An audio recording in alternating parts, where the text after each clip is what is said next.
behave.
Tonight, to bring you this week's flight sim news with thanks to SayIntentions, we preview the upcoming B-17 from MicroProse, we have a Nanchang CJ-6A aircraft, and we revisit the BRSim Designs AA-5B Tiger and the Embraer 121.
Everybody, happy Wednesday. Welcome to the middle of the week, the halftime show, the midweek shuffle. Welcome to the news. Yes, we have news tonight. It's all about airplanes. I mean, right? A flight simulator, and we're talking about airplanes with someone Stop the lights, right? A busy one now tonight, lads. So, yes, we're going to be previewing, it's an early build of MicroProse's upcoming B-17 Flying Fortress. Ooh. And we'll learn all about the project, where it's at the moment, and where they want to take it. So, looking forward to that. Then, a brand new release. It's called the Nanchang CJ-6A. Very similar to that of a Yak. It's a Chinese training aircraft. We're going to check that one out as well. That got released by in association with Just Flight during the week. Then it's back to the BRSim Designs. They've been fairly busy updating their aircraft, and though not yet strictly 2024 compatible, they are working quite well. So we're going to check out my two favourite from their fleet, which of course is the Grumman Tiger and also the Embraer Xingu. Yes, so we'll be checking those out. So I hope you're all keeping terribly well. How was your day? I've had a big switch, good buddy. There's buttons left, right and centre. Adam Controls just raided with a party of raiders. Welcome in, lads. Happy Wednesday. What did I do today now? I did be busy in my little den of iniquity, doing things, pressing buttons and stuff. Did a bit of testing, myself. Of things and stuff, right? Allow myself to introduce Jesus, double myself.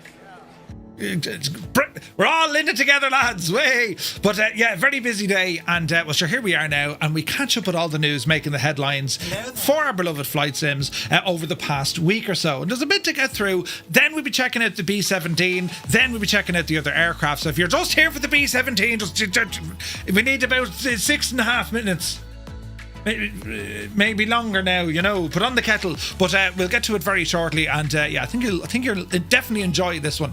Light Bison is here. Very good evening to you. Doc Nader, you're welcome aboard. Naughty Gnome rambles aboard. Good to see you, Naughty. Super Typhon is here. I saw a CJ6 in real life once. Ooh, nice. Vacuum, very good evening. Soaring AJ, welcome aboard. Fierce Wolf is here, and Fierce and Wolfie, welcome in, buddy. Toto is in the house. You're very welcome aboard. Mrs. TPHI, ups the downland person. Good to see you. Hope all is well. Ryan has resubscribed 24 months at a tier 1 here on Twitch. Ryan, thank you very, very much indeed for your support, my guy. Then Nightsep kicks in the door with a tier 1 for 58 months. Thank you very, very much, Nightsep. Very kind of you, lads. Really appreciate the support. Yous are only brilliant and awesome. Right? Fantastic stuff. Spitfire RAF 100 is here in the chat. Welcome in. Mac Vision is here. Annam, you're very welcome aboard. Retriever Neil, happy Wednesday. Creo, a very good evening. He says, good evening, Murph, and news gathers. Indeed. Yes. Let me see now. Space Rat, welcome aboard. Doc Nader, looking forward to the Fortress. Yes. Liptorius, you're very welcome in, buddy. Hope all is well. Who else come in the door now? Ozymandias, welcome. Hayden, UK. Very good evening to you, sir. Hope all is well. Muse fan bursts in the door with a headbutt. He says, how he is, his man jokes, his... Good morning. Hope you're well, Muse. Sim Guy is here. Welcome in. Ozymandias, 3 in a row. Thank you very much indeed. Big Welch Matt. Asher, how are you now, Matt? Mr. Minimite is here. Welcome aboard. Shh, which now? Old Veteran 965. Howdy, y'all. Sitting here getting high on thinners that the lads are using for installing the stone countertops. I bring you love. Good to see you, Scott. Hope you're well. Sunjammer is here. Evening all. He says the news tonight, Murphy said he did cheat at Formula 1. Wait, what? P.S. Mirandai. Hello there. Good to see you, buddy. Vacuum is here. 5 in a row. Thank you very much indeed. Shuffle Shoes shuffles in. AJH John. 98 Vulcan. Thank you very much indeed for 18 months, man. Insane support. It's a year and a half. Janie. Malky, good to see you, buddy. Hemel is there. Welcome in, Hemel. Paul GTA, 5 in a row. Cheers, Paul. Hope you're well. Mick Ham, good evening. McManser is here. A Crotty, welcome aboard. It's very busy, isn't it? Stu Snape, the man has arrived. Welcome in, Stu. Hope you're well. Fat Rat CSB is here. Martin Kerry Aviation is in the chat. Good to see you, Martin. Hope you're well. Thank you for 5 in a row. Chatting to Martin earlier on about Kerry. The hint was in the name, do you know? Right, where's this now? PH Roy, a very good evening to you. Piku is here. Let me see. Top Gun Lenny, welcome aboard. Chalks is here. He says, evening all. I'm midweek shuffling like a mad Egypt. Yes. Andy Brown, a very good evening to you, Andy. Hope you're well. Wolf to Fear is here. Flying tonight, hello. It's October, it's cold and wet, but we're here. And funky. Brilliant. Then we got the raid from Adam Controls. Adam, thank you very, very much indeed for bringing the guys over. Hope you had a grand old sesh looking after Dublin Airport on the VATSIM network. Great stuff. Andy says, I should say good evening. Getting up at 3 a.m. Wait. Causes fat finger syndrome. 3 a.m, Andy. Is that even in the morning? Jesus. Right, we're over here now, look. Buttons, Jesus, it's only Adam. No need to give him a shout out twice. We'll never hear the end of this now. Do you remember the time the lad shouted me out twice? Stick figure, good to see you. Fornax, welcome aboard. Echo 19. Tyler, you're very welcome in. Hope you're well, man. Love your work. Right, hit it after yours came up. Totally grand. Let me see. Space Rat and Sergio, welcome aboard, man. Oh, the excitement levels tonight. Right, where are we? Pie Man Jim. Blimey, lads, is it Wednesday? It is. Greg is in the house. Good to see you, Greg. Sean Dale, welcome aboard. Bell Bro is here. Hope all is well. Devil Fly, a very good evening. Jimaumu rambles aboard. Paparazzi is in the chat. He says, howdy, howdy. News time, checking the wallet just in case. Hermit Something is here. Very good afternoon to Boston from Tipperary. Hope you're well, Hermit. Idle Cutoff, Cambridge calling. Hello from Tipperary, you're looking well. Let me see now. Oh, Jesus, now. Made me... That's a brilliant name. Made me pregnant in Spain. You're very welcome in. I had to read that twice in my head. I hope I pronounced it right. Rad Baron says hi. Goes to get a cuppa. Comes back just in time to hear his name. Ah, brilliant. Fantastic news, look. The names. Anyway, Mike 188, good to see you, Mike. Sarah Doman, welcome aboard. Reggie Pilot is here. Virtual BBMF, good to see you, man. Hope you guys are doing very well. Mrs. TPHI over here on the tube as well. Good to see you. Mrs. Upside Down. Fly Max, welcome in. Jimmy Pass is here. Black Sheep Jean, I want to order me Mazda AB6 now and get it tomorrow. Yes, we all do. Dave Cleary, legend Dave. Welcome back, Dave. Sumner is here. Murph, I love watching the racing last night. You didn't finish well, but your commentary was brilliant. I didn't finish well at all. Mike Sweeney, good to see you. The Ghost is here. Hope you're well, buddy. Lee Russell, hello. Kubi Montana is here. Let me see, Raven 214, good day, Raven. Nutty Slack is here. Let me see, Devil Kid, Symphanatic, my dude, back to the grind. It's good to see you, buddy. JP, welcome in. Gary is here. Oh no, Jerry is here. Jesus, you again. Listen, Jerry, it'll be grand. We'll worry about it later. Stevie Bees, hello to Tenerife. Hope you're well, buddy. November 4279er. I'm curious, is streaming your job? It is. Well, to say it's a job, I'm full-time in content creation, don't you know? I make it look fierce handy, don't I? Commander Ballhash, good evening. Anna Crussus is here. Yes, FMJ, top of the morning to you, buddy. Hope you're well. Now, let me see. Randall says, I smell 100LL and 25W60. Brilliant. Divine Prawn, welcome in. 98 Vulcan says, Murph, you'll be disappointed. I finally got me re-waterproofing done on my Corsi SRI and car. Put it back together and it's running. I may not need to trade it in for a Skoda. Oh, you got your car fixed. Waterproofing, Jesus. For the radials, we need to bring back 115 by 145. Ooh. Angle of attack, hello. Good to see you. Right, now, buttons need to be pressed here. Right, we'll do one of those. And then one of these. Yes. Look at the state of this, look. Now, hang on a second. You might hear some sounds that, will remind you of something strange. It didn't actually work that, but hang on. Right. Anyway, you're all very welcome in. 17 minutes, I'm telling you, lads, we're absolutely flat out. Ladies and gentlemen, boys and girls, children of all ages, this here, what we have in front of us, is a early preview of the upcoming B-17, the Flying Fortress. This from MicroProse. Now, the name MicroProse, well, they've been around the block. They've been at it since the 1980s, would you believe? And this is... It's a new team, and it's their first kind of venture into the world of Microsoft Flight Simulator in terms of building, putting things together, researching. It's a project from the absolute grassroots, and they want to bring it all the way up. So we're going to be showing this aircraft off tonight, bearing in mind it is a preview. This is not... It's not the final product. So if there's anything weird and wonderful and all the jazz, we'll just kind of pinch of salt because it's an early preview, right? The objective is to show you what they're working on, where the product is right now, and where they want to get it to. All right. So I'm sat here in Duxford. Beautiful place for it, and as I said, we're going to spend some time with this machine in a little bit. But for those of you who wanted to see the thing in the flesh, you see, well, here it is in the flesh, and it comes with a number of different liveries, even as of now. And there are some very, very nice details with this machine as well. So it's an iconic aircraft, right? This one, of course, it's similar in terms of category to the Lancaster. However, this is what the Americans used. These were used primarily during the war. They were used during daytime operations. And then, you know, the Lancaster swapped into nighttime mode. These things, in particular, probably more famous now than it ever has been, notwithstanding the movies, you know, like Memphis Belle and so on, that kind of made the things iconic, but certainly from the most recent Masters of the Air TV show, in which they were flying the Boeing B-17. They are a fascinating aircraft, and we're going to spend a bit of time, as I said, in a few moments after we catch up with the news, and we're going to check it out and see what they've been working on, right?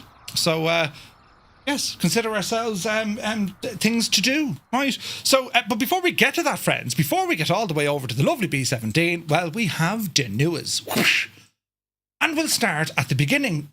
We do this now so we're completely caught up with all the news making the headlines each week in Microsoft Flight Sim and, of course, XPlane when it comes to add-ons, software, hardware, the whole shebang. So a big, massive shout-out to Vasco over at MSFS-addons.com, to Callum and the lads at FS Elite, and also to the guys over at Threshold. That's where we have all our information for this evening.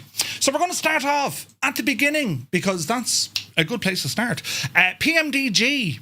Friends, they've returned with news on the 737 fleet for Flight Sim 2024 and a fresh look at their upcoming 747. It's been a quiet few weeks for PMDG, but Robert Randazzo is back, and with him comes one of those lengthy updates that touches on everything going on behind the scenes. It's a whole load of noise, but nothing really you can kind of take away other than the 737NG conversion and how that's going for Flight Sim 2024, and also their upcoming 747 project. So both products there's a lot of excitement for. So the 737, they confirmed that the 737-8, it's now in the hands of beta testers, moving from active development into what he calls fitness and cleanup. Or maybe finesse and clean up. No release date just yet, but the shift in focus suggests the finish line is at least visible. And once the Dash 8 is ready, the team will move quickly through the rest of the family. That includes the 7, the 6 and the 9 variants. PMDG deliberately keeping attention centered on the 800 to avoid splitting resources, which makes sense given how much essential that variant is to most simmers in their fleet. I think the 737-8, well, it is the most popular, right? We also get a glimpse of the upcoming 747. Robert Randazzo shared an early render of the landing gear, and while it's missing some pieces, as in proper texturing and grime and, you know, the finer details, it's already showing off the kind of detail that PMDG have become known for. Don't expect any full previews just yet. Most of the team are still tied into the 737 rollout, but the message here is that the 747 is very much alive and moving forward. Looks pretty cool. The 74 that they're doing, a Dash 100, I think, isn't it? Almost certain it's a Dash 100, so it won't be the usual stuff that we're used to. If you look closely even on the image here, if you look at that engine there, look at that. Look at the state of that thing. 747 classic vibes. Do you know what I mean? So let's see what happens here. Where is this now? Holy tabs on the screen. Absolutely. Proby Pete, good to see you. A steam gauge 747 with an engineer station. Now, other bits to note, 777 users, they're on build 130. If they purchase that via PMDG, will then build 121 and 121 in the marketplace. There is a new update on the way for both. So if you own the 777, if you bought it from PMDG or the marketplace, you're going to be getting an update soon. A texture corruption issue is affecting marketplace installations of the 777, causing odd visual glitches. The odd fix, replacing the tires via the FMS or tablets, seems to clear it. So if you've loaded in and you're getting weird kind of visual glitches on your 777, you can change the tires via the FMC, and then it'll tidy it up. You know what I mean? And then the long-teased sound package overhaul, well, it's almost here. Starting with the 777-3, the Freighter and the 2, well, the new audio environment is based on hundreds of hours of studio-grade recordings and mixing. Robert says that it is much more faithful for a cockpit and cabin experience, and that you typically hear in some of the YouTube videos that you'd see. And then once you see it, once complete, the 737 will be next for the upgrade. So kind of loads of news, but no news really. But PMDG, I mean, you know what I mean. They're busy. Especially good to see you. Northland Air is here. Welcome aboard. Awesome. Got a problem? Change the tires. Total sense. Kirog, welcome in. Abdul is here.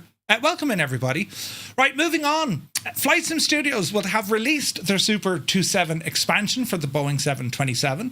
And after months of previews and coming soon teasers, just a few days ago, Flight Sim Studio AG have released the Super 27 expansion pack for the sim, available now for both 2020 and 2024. This expansion turns the classic Boeing 727 into a retro modern hybrid that feels both familiar and new.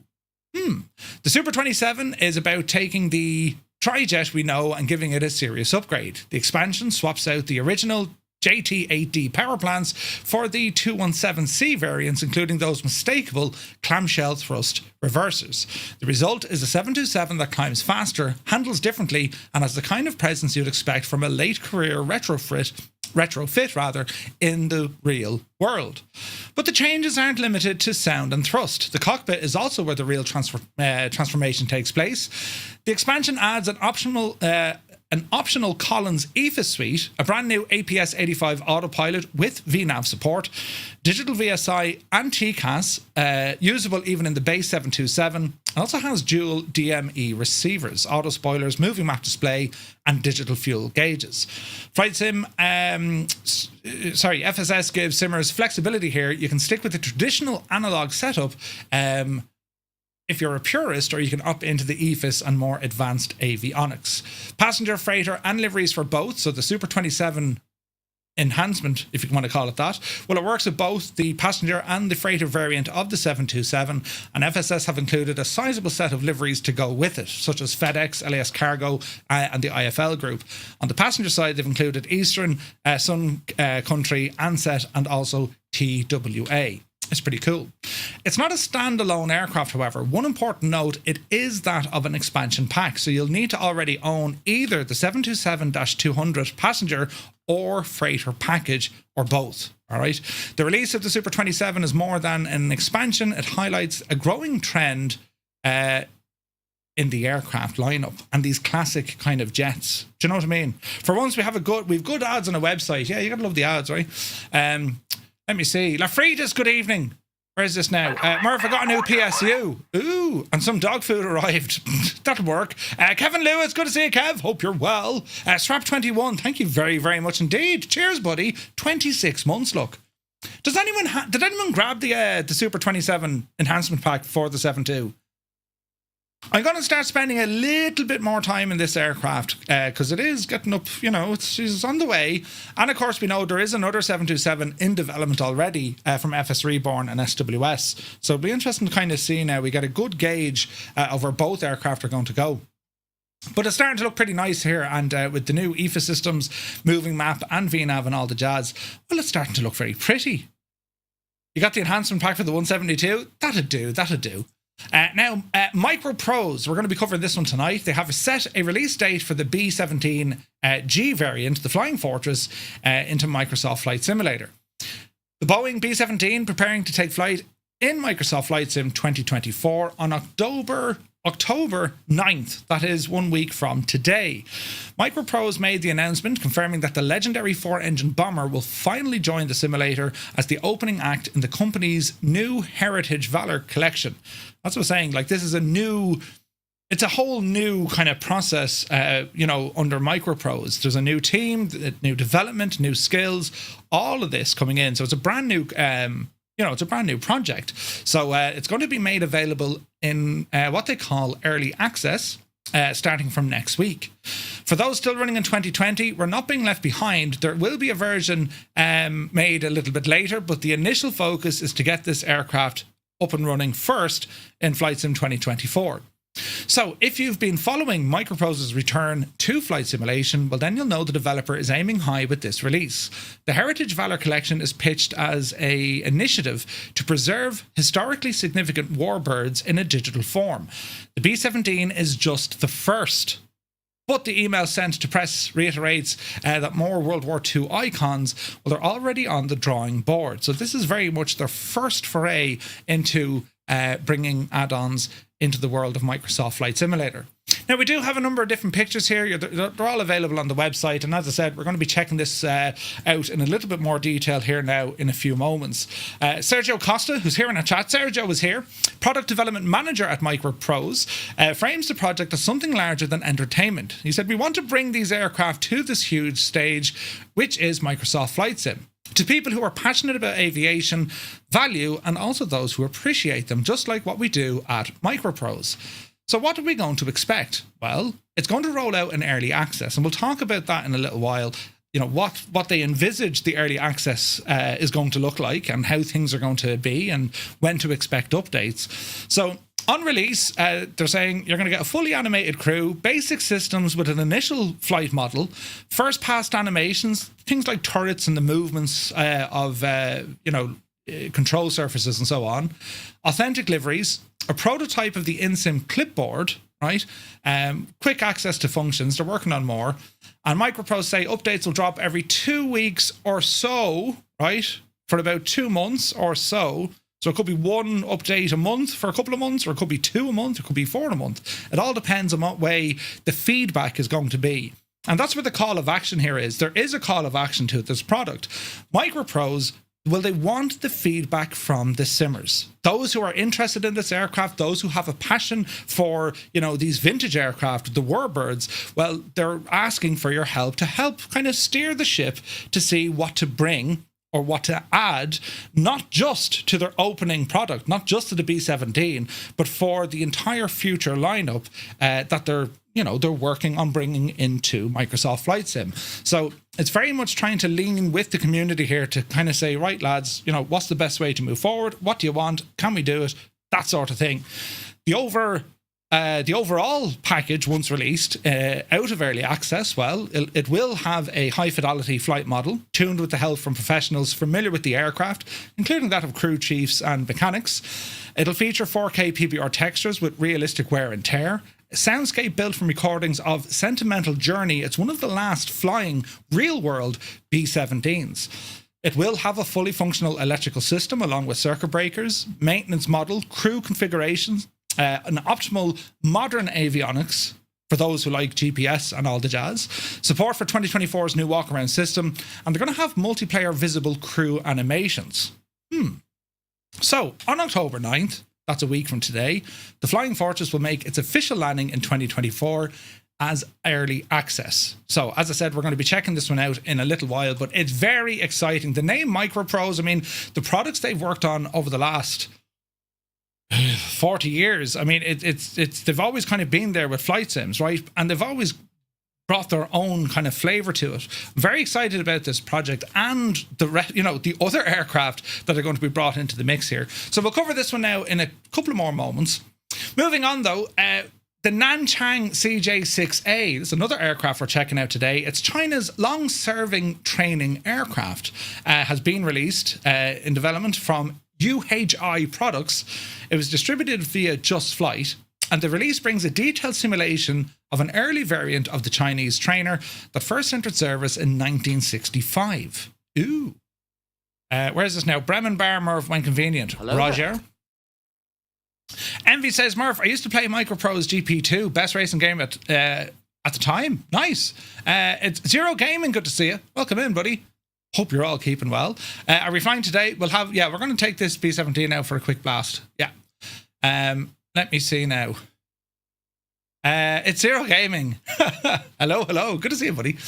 Anyway, this aircraft, widely used in China for primary flight training for decades, with more than 2,600 examples built, many still in operation. It was known for its durability and aerobatic capability, and the aircraft has also found its way into those in the civilian markets through North America, Europe, and Australia. where it is a regular, or it has a regular presence at air shows. According to the product listing, the package includes a range of systems of features that aim to replicate the real aircraft handling and operation. Flight dynamics based on flight manual data and refined with the input of real pilots in China and North America. Compressed air-driven engine startup with flaps, landing gear and braking systems all tied into the same compressed system, along with emergency cold air as well. Dual cockpits operated from both the front and rear seat. Switchable cockpit labels, Chinese or English. Thank the heavens for that. Engine sounds recorded from an actual CJ-6A and they're implemented with WI sounds. Support for aerobatic manoeuvres, including a smoke system. Optional modern GPS, which works with the PMS GTNs. And there's over 15 liveries included. The aircraft also simulates failures such as gravity-fed fuel tanks with uneven fuel flow, attitude indicator drift, and also left-turning propeller effects.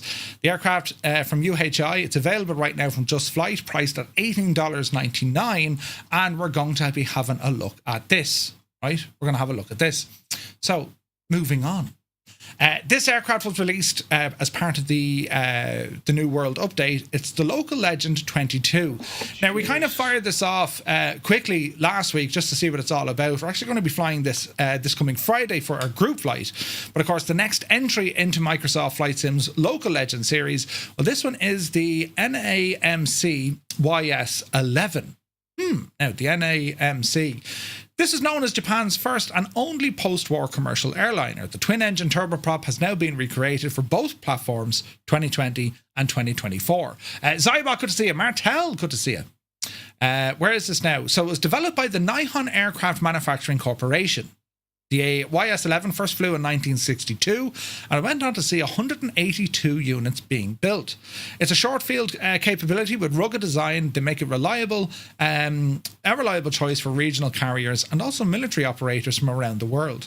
Now, the aircraft was put together by InnyBuilds for Microsoft Flight Simulator. We had a very quick look at it last week, and I have to say, lads, it is a beautiful, beautiful looking machine.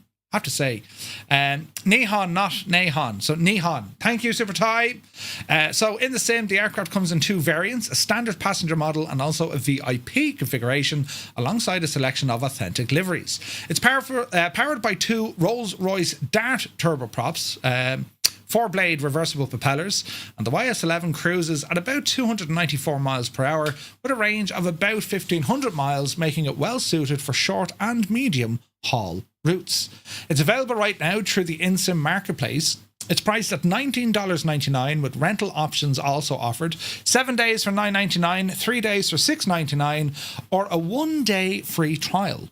I like that idea, the 1-day free trial. So the aircraft has been released, and I don't know if any of you guys have flown it yet, but it's very, very nice. It's beautiful. Haven't a clue how to fly it, mind you. I have to learn this now before Friday. Otherwise, that'll make Friday very interesting. But that is the machine. And as I said, InnyBuilds put this one together, and it's beautiful. It's gorgeous. It's a beautiful airplane. And for that price, it's great to see it. It's kind of cool, like, when you think about it, right? I mean, there are some aircraft in the sim with the local legends. You may never have heard of them before, or maybe you have, but like they just don't exist in the sim yet. So I do love this idea, the local legends and so on. Moving on, over to FS Elite, they got hands-on with Aerosoft's upcoming A330. So they're, Aerosoft's previous A330 over a year ago, let's not mention that because it wasn't great.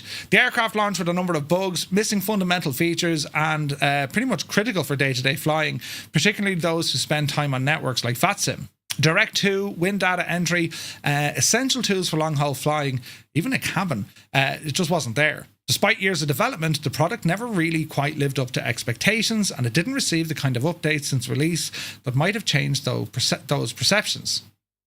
To be clear and set expectations, this is not a review. Not all the information is from a build. All the information is from a build that FS Elite received on the 18th. So this is the A330 Neo. Aerosoft had the opportunity to turn the page. It's being positioned as both a new product and an evolution of what the CEO should have been. The version that the guys had access to was a pre-beta build, more advanced than what was shown at Gamescom earlier this year. And while it's far from the final release, it does give a clear picture on where things are heading. and the early signs point to improvements in several areas. Which is good news. I don't know if any of you guys tried the other A330. It just, it wasn't great. Nice pictures here, though. Definitely the modelling has seen a bit of a step up. Definitely, right? And just, it's an A330, lads. The first impression loading the aircraft positives: cockpit well modelled, crisp geometry and solid texture work. Surfaces and materials look convincing, and from the pilot seat, it feels like Aerosoft have invested time in refining the visual side of things. Externally, the aircraft looks the part too, and an inclusion of a 3D cabin visible through the windows helps sell the immersion. Number of liveries already included, but they're not yet finalised. The electronic flight bag, arguably one of the strongest parts of the current build. It looks clean, it's easy to navigate, and it makes practical tasks like loading, fuel, and payload very straightforward.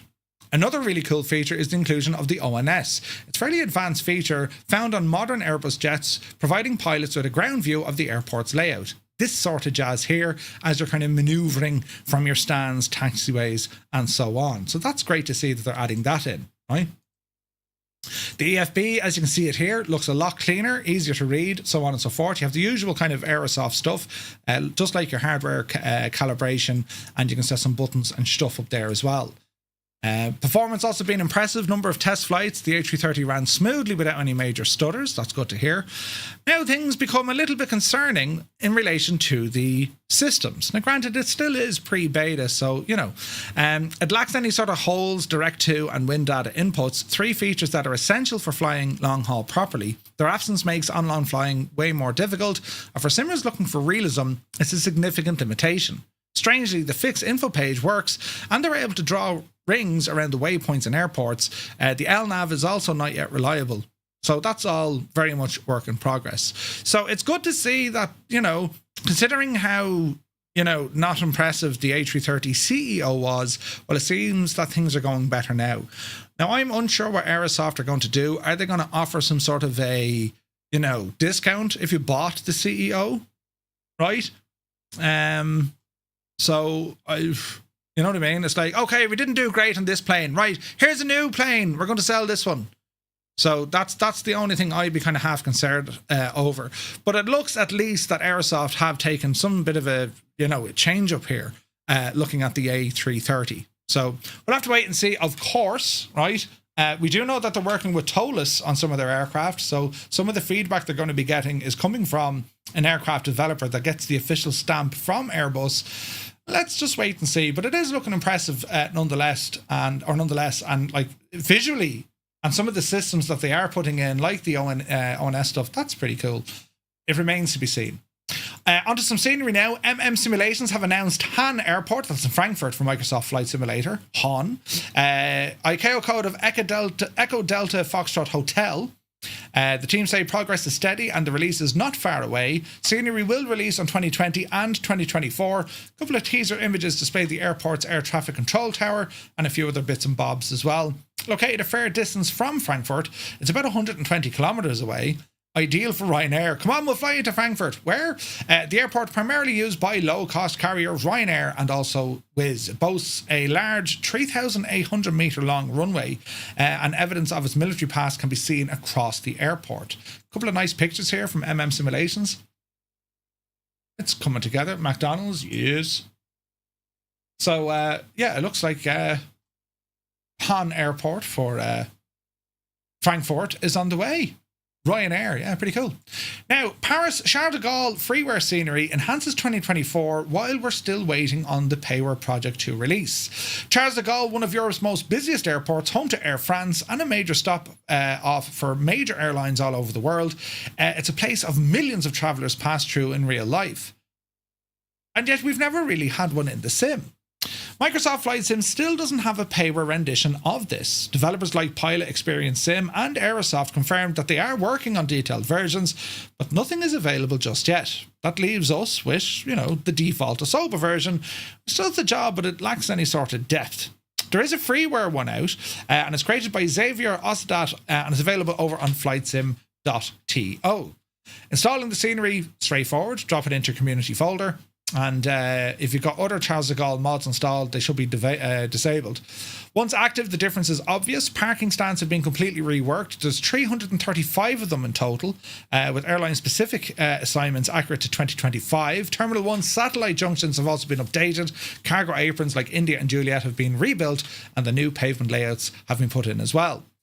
Some of the highlights from this freeware: parking and gates, hundreds of stands assigned to airlines showing or using shadowed logic, where one heavy replaces two smaller stands.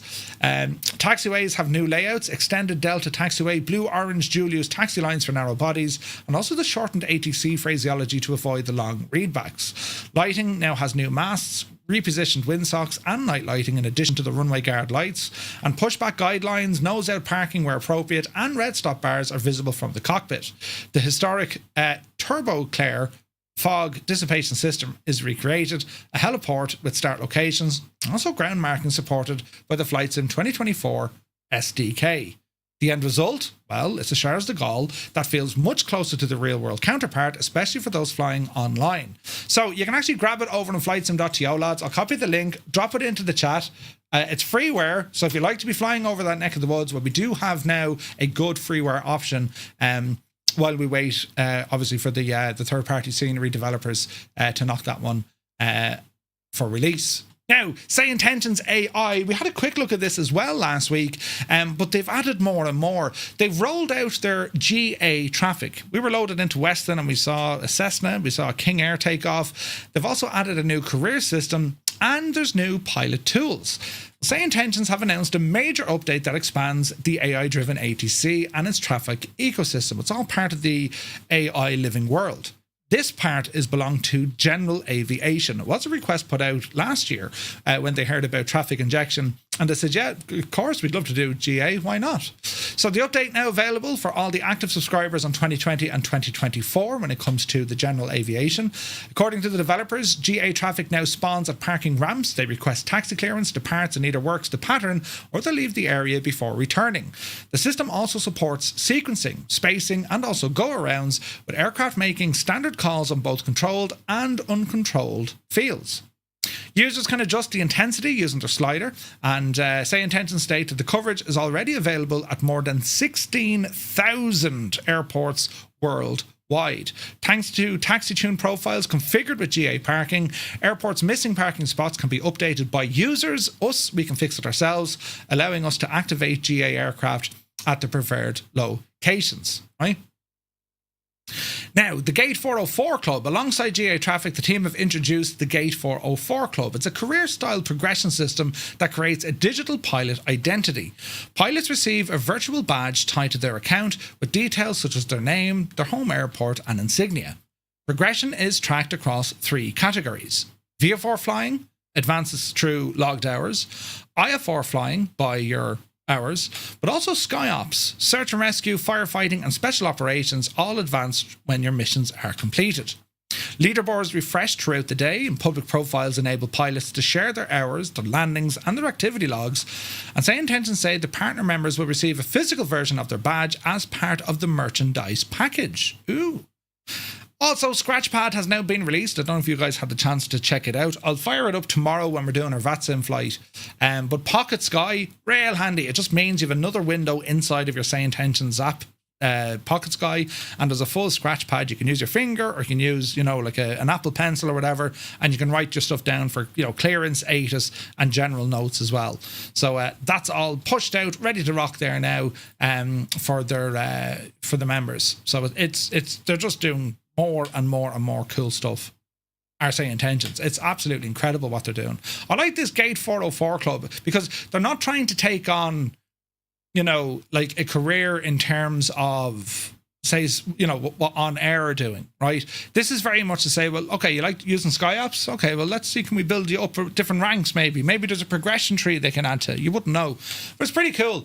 Malky says, the GA is class. Hearing aircraft calling up on CTAF for pattern work is great. Yeah, man, it's awesome. It's awesome. Now, FSRealistic, they've shouted this one out today with a new product called FSRealistic Plus. They're teaming up with XPlane to bring out a new era of immersion to Microsoft Flight Simulator. Now, we mentioned XPlane. We know XPlane is still very much in development for flights in 2024. It's working just fine over in 2020. FSRealistic, they've been around for quite some time now. They have XP Realistic and we have FS Realistic. Basically, it adds all sorts of shaking and rattling and effects when it comes to the camera controls inside of the sim. They can even add different noises to the aircraft and change the ambient noise outside. Also little touches that make Microsoft Flight Sim feel that little bit more alive. Now, RK Apps just pulled the curtain on the next generation of this hugely popular add-on. It's going to be called FSRealistic Plus. It's a complete rebuild of the tool that not only ups the ante on the effects and sound, but it also officially integrates with Parallel 42's XPlane. The teaser trailer posted today shows off more than 30 effects with 120 sounds, all redesigned to work seamlessly with XPlane's camera engine. Now, if you haven't used XPlane yet, and I get an awful lot of folks on Flight Sim 24, well, they already made the move before they got their hands on XPlane. I can say XPlane is great. It's just one of those add-ons. It's like Flow. When you don't have it, you're like, oh. When you do have it, it's like, oh, where has this been? You know what I mean? So it's very, very good. Anyway, little things. When your engine spools up, so you know the way like we're complimenting, Carenado, when you turn the key and the engine starts and the whole panel starts to shake now. The whole dashboard is shaking. It's very immersive. What FSRealistic does, well, it can do the same because it shakes the whole camera. Like from the video here, we won't show the whole shebang because there's quite a bit to. That's only 6 minutes, but you'll get the idea of some of the stuff, right? FSRealistic Plus. Yeah, I can't deal with the voice. Where is this now? I'll show you when it's starting up here. Ryanair, Ryanair landings, because like it's people screaming in the plane when they land hard. Just some nice, cool little features. But like some of the other ones, where's the ticket now? You'll see it here. Look, that's when Murphy's flying, right? But have a look at this and see what you think. Feel the torque kick at start and shutdown.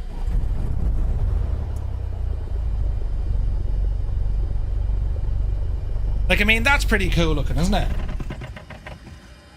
The cabin is alive. The cabin's alive with people screaming when you crash. But that's sort of extra things, right? It's pretty cool, right? But anyway, no release date yet. At the moment, XPlane officially only available in 2020, but we do know a 2024 version is in development. So what does that mean for FSRealistic Plus? Well, Plus depends entirely on XPlane's camera system. Its release is tightly tied to when XPlane rolls out for 24, so it's very possible we're going to see XPlane 2024 version and FSRealistic Plus launch close together, if not in tandem.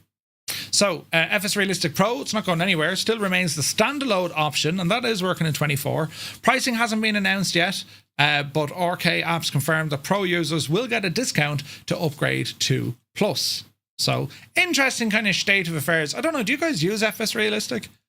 I used to use it, but it didn't annoy me after a while because, like, it moves your camera and, you know what I mean? I know you can kind of turn things on and off, but it was something else to run. A lot of people would argue a lot of these features should have been in the base sim. I'd agree with that, but like, they're not. So what do you do, Energizer, good to see you. Practically Geek, good to see you. Welcome in, buddy. Hope you're well. A bunch of screenshots. Not sure if you've seen them or have mentioned it. What are these for, dude? Uno momento numero uno. The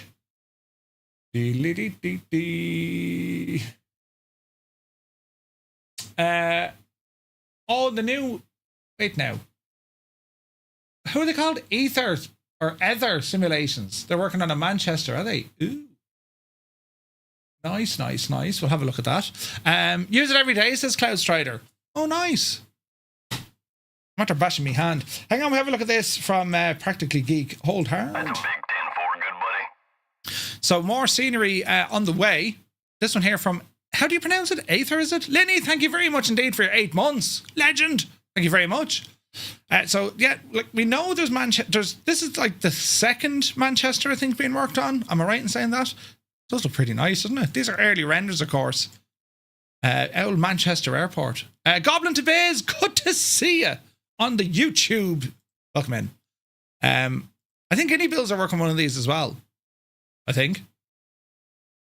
Was it Any Bills I heard? They're the same name as the private terminal. Oh, are they? Ah, yeah, Any Bills are working on this as well. So we've got 2 Manchesters on the way. Excellent stuff. Thank you for sharing that. My dude. Fair dues to you. Where is this now? Right, where was I going into? I was going into here. Yes. Practical Geek, thank you very much indeed, Brian. Cheers, buddy. Have I tried the A350? I have. We've had Mako partially, Thai models, and now 2 more on the way. Jeez, it's the amount of different ones. But anyway, that's the FSRealistic Plus. Be interesting to see, when that links up a chase plane. Now, this one from Threshold. Here's a thing. Now, I haven't used these panels yet. I'm going to, but I wanted to get your feedback as well, lads. So, do you know the flight panels that you can buy for your Elgato Stream Deck? And they tend to be very much aircraft specific, right? So you buy your pack for like whatever, 20, 25 quid, and you have all of these now, custom tailored bespoke solutions for your Stream Deck when it comes to a specific aircraft. Well, they've just updated them and released them for the Phoenix, right? So I was looking down through it and I kind of said, hang on, there's actually quite a lot going on here, because yes, you can do things like change your camera views and open doors and move your position. And then I said, oh, hang on, this thing can actually display electrical panels. It can actually display hydraulic panels, right? I said, right, well, that's handy. Then I went into more things like, well, it can also control your autopilot, all your maps. It can do all of the stuff. So, and it does it with your Stream Deck, right? One thing I love about something like a Stream Deck, the one bit of kit has multiple uses with multiple platforms. It could be in your flight sim, it could be on your, it could be on your racing sim, it could be for content creation if you do that, it could be just as a shortcut button box. You have all of these options with one bit of kit. You're not worried about, oh, I have to take this off my table now and put it over here, and now to put that on my table and put that over here. I mean, that's kind of where the world is going right now, especially with Wing. They're very tailored to a specific aircraft. Stream Decks, on the other hand, nowhere near the same sort of visual wowness of, an actual Airbus control set. But when it comes to messing around and actually integrating or interacting with the aircraft systems, I've always thought this was interesting. Anyway, I want to know if you guys use them, right? Where is this now? You have you have them all, converting the panels over to XPlane. Ooh, nice, Roy. Now working on the MD-11. Sweet. There are some superb free ones that Naughty Gnome says. Also, the detailed paid ones. It needs X's and O's, though, whereas the paid ones don't. Ah, right. Ox has been using the Stream Deck for Flight Sim for years, but I make my own profiles. Okay. Well, I'm the same, right? I mean, well, I don't make my own profiles. I use a free one. But I have been watching this. Muse Fan says, I have the Phoenix profile. It's amazing. Muse, didn't you steal that from Gibbo or something? Right? I think I'm going to have to grab one of these. I was talking to the developers. They're actually based in Ireland. They're up in Belfast. And they were saying, Murph, give it an old blast and see what you think. And I was like, I don't know. Oh, wait, that was a Stream Deck, Muse, was it? Shut up, you, will you? Anyway, the Phoenix ones are now available. You can pick them up for $33. You can save 20% if you had the 2023 edition, right? And the Phoenix version's really good. Interesting. Yeah, I need to look into those with the flight panels. Definitely. Right, moving on. We're nearly there, lads. I want my Stream Deck back. See, I told you. See, Cold Nevo, good to see you. Devil Fly uses one. Ooh. Passenger 2X rebuilds passenger simulation for Microsoft Flight Sim, and it's available right now. Here we have another one of these, passenger simulation things. This is interesting. Here's something coming out of nowhere. Following the release of Passengers 2, almost 2 years ago, we suddenly have Passengers 2X. It's a brand new passenger and airline management add-on for Microsoft Flight Sim, and the developer claims it isn't just an incremental upgrade. It's a full rebuild that's been kept completely under wraps for the past 8 months. Look at you starting now. Brilliant. Brian says the Citation X profile is brilliant. The installer does it all for you. Icons are great, but also Stream Deck is great for everything. Yeah, it just is, man. Stream Decks are friggin' awesome. Passengers 2X is not meant to replace Passenger 2. The original product will keep getting updates, but this new platform is built from scratch with a different goal: more operational control and deeper systems. According to the developer, the direction came from community feedback asking for just more immersion. The feedback seems to have shaped the series' new features. AI flying. Your airline operates flights automatically, even when you're offline. It can do route creation, build custom networks to destinations and schedules, custom seat maps, advanced systems, airline policies, even its own loyalty club. We have a little video here showing you. Let's have a look. Let's have a look.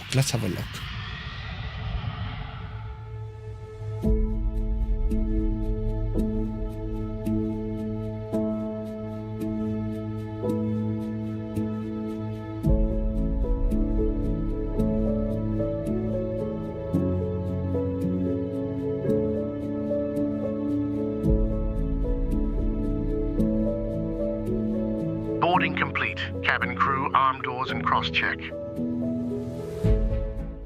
Welcome aboard. We're about to show you the safety features of this Emirates flight.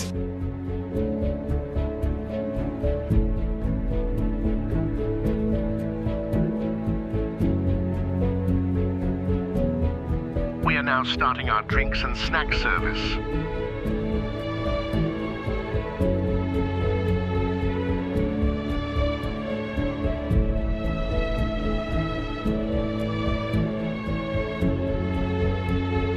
This is the captain. We've been informed that there is some turbulent weather ahead. Hello, Captain. Jesus. Can I get you anything? Thanks, I don't need anything. Just checking in. No problem, Captain.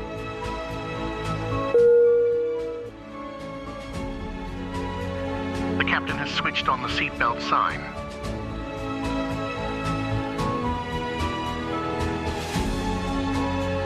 Captain, the cabin is secure.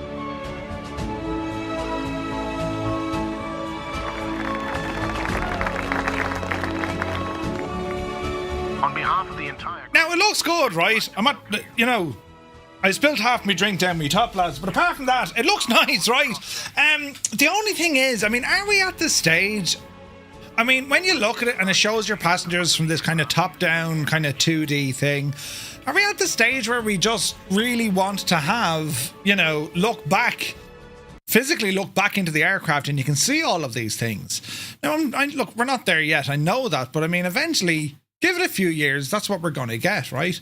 But what this bit of software is doing, it's pretty much Passengers 2, right? We've seen them before. Pack X, they did the same as well, right? It's ideal for your long-haul flights. it's going to keep you somewhat busy. And of course, you have this kind of UI that, that's showing you what's going on, and it kind of delves a little bit deeper then when it comes to kind of the career mode within it, as in, you can, what prices do you want, the growth of your airline, and of course little things like rewarding frequent flyers. So there's a whole sort of eco sim thing going on here, which is pretty cool, right? It's essentially the same core idea, but it's taken further into some airline management territory. So it's available right now over on their official website. As for pricing, you can go with a one-time price of $33.99 or subscribe monthly. So you can buy it outright for like $35 or $34, or you can pay £6 a month to subscribe.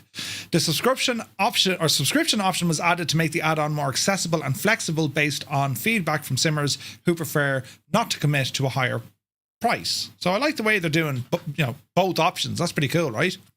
If you already use Passengers 2, no need to worry. The developers say support and updates will continue. Passenger 2X is positioned as an alternative who want more depth rather than a replacement. Interesting. You want me to open this? That's how strong I am. Do you see that? Can someone clip that? That was right. As I keep moving my gadget. Anyway, Passenger 2X. It's available right now, right? Moving on. VATSIM Cross the Pond eastbound for 2025 has been cancelled. Wait, what? Cross the Pond planning team have decided to take a temporary break to determine the future of Cross the Pond after discussion with its partners. It means that Cross the Pond eastbound held via the VATSIM network has been cancelled for this year, And they say, with every event, Cross the Pond grows more and more. And after some discussions with our partners, we've collectively decided to take a temporary break to determine the future of Cross the Pond, keeping everyone's enjoyment of the event front and centre. We hope to be back next spring with a new edition of the event, and we're going to take this opportunity to revise some of the aspects of how we create and manage the event. They want to build a better experience for all those involved. Division staff, pilots, and very importantly, the air traffic controllers. And they understand it might cause some frustration to folks, and they're very much, telling us this was not an easy decision for them to make. But, Cross the Pond, I mean, we were chatting about this, was it last night or the day before? It was the day before. It's a huge event. We've seen thousands of aircraft, thousands of them. And as flight sims become more and more popular, I mean, this is the ultimate, isn't it? Cross the Pond is the ultimate. So thank you, Super Ty. The next one is going to be sometime next year. We'll get an update from them sometime during the first quarter of next year. I wasn't sure, I was like, wait, why pull the event? I mean, is there... But... Obviously, they have loads of ideas and they need time now to work on something, refine it, and then let's see where it goes. So if you're looking for Cross the Pond later this year, unfortunately, it won't be happening, but it will be coming back next year. So that's just an update there. Microsoft Flight Sim have released World Update 20 Japan. We've all seen the trailers. It looks absolutely gorgeous. We're going to visit there ourselves this coming Friday. It comes as a free update. If you're on Flight Sim 24, you just need to enable it. If you're on Flight Sim 2020, you need to download it. But it revisits the country 5 years after the first World Update was released, all the way back in 2020. The update was developed in partnership with Bing Maps, Asobo Studio and Gaia. There's 23 new areas of interest, recreated with updated photogrammetry and surface texturing, and these cover major cities such as Tokyo, Osaka, Sapporo, Hiroshima, and also Kyoto. In addition to the update Cityscapes, World Update 20 features 67 new points of interest. And, the trailers looked absolutely incredible. They've also added in 5 handcrafted airports. And it's a huge update. Now, there's a reason for all the push and the, hey, guess what we're doing here? Because when we know that Microsoft Flight Sim has officially been announced, it's going to be landing on the PlayStation 5 consoles this December, right? Speaking of that, it's official. Decades as a Microsoft exclusive product, Microsoft Flight Sim is now officially coming to PlayStation on December 8th. It's going to be for PS5 and PS5 Pro, and owners will be able to take to the skies in Flight Sim 24, marking the first time in the franchise's 40-year history that PlayStation users can now join the journey.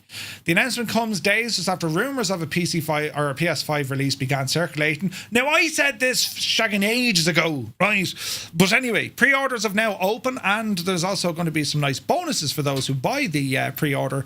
They're going to get a Northrop T-38A Talon. Ooh, nice airplane.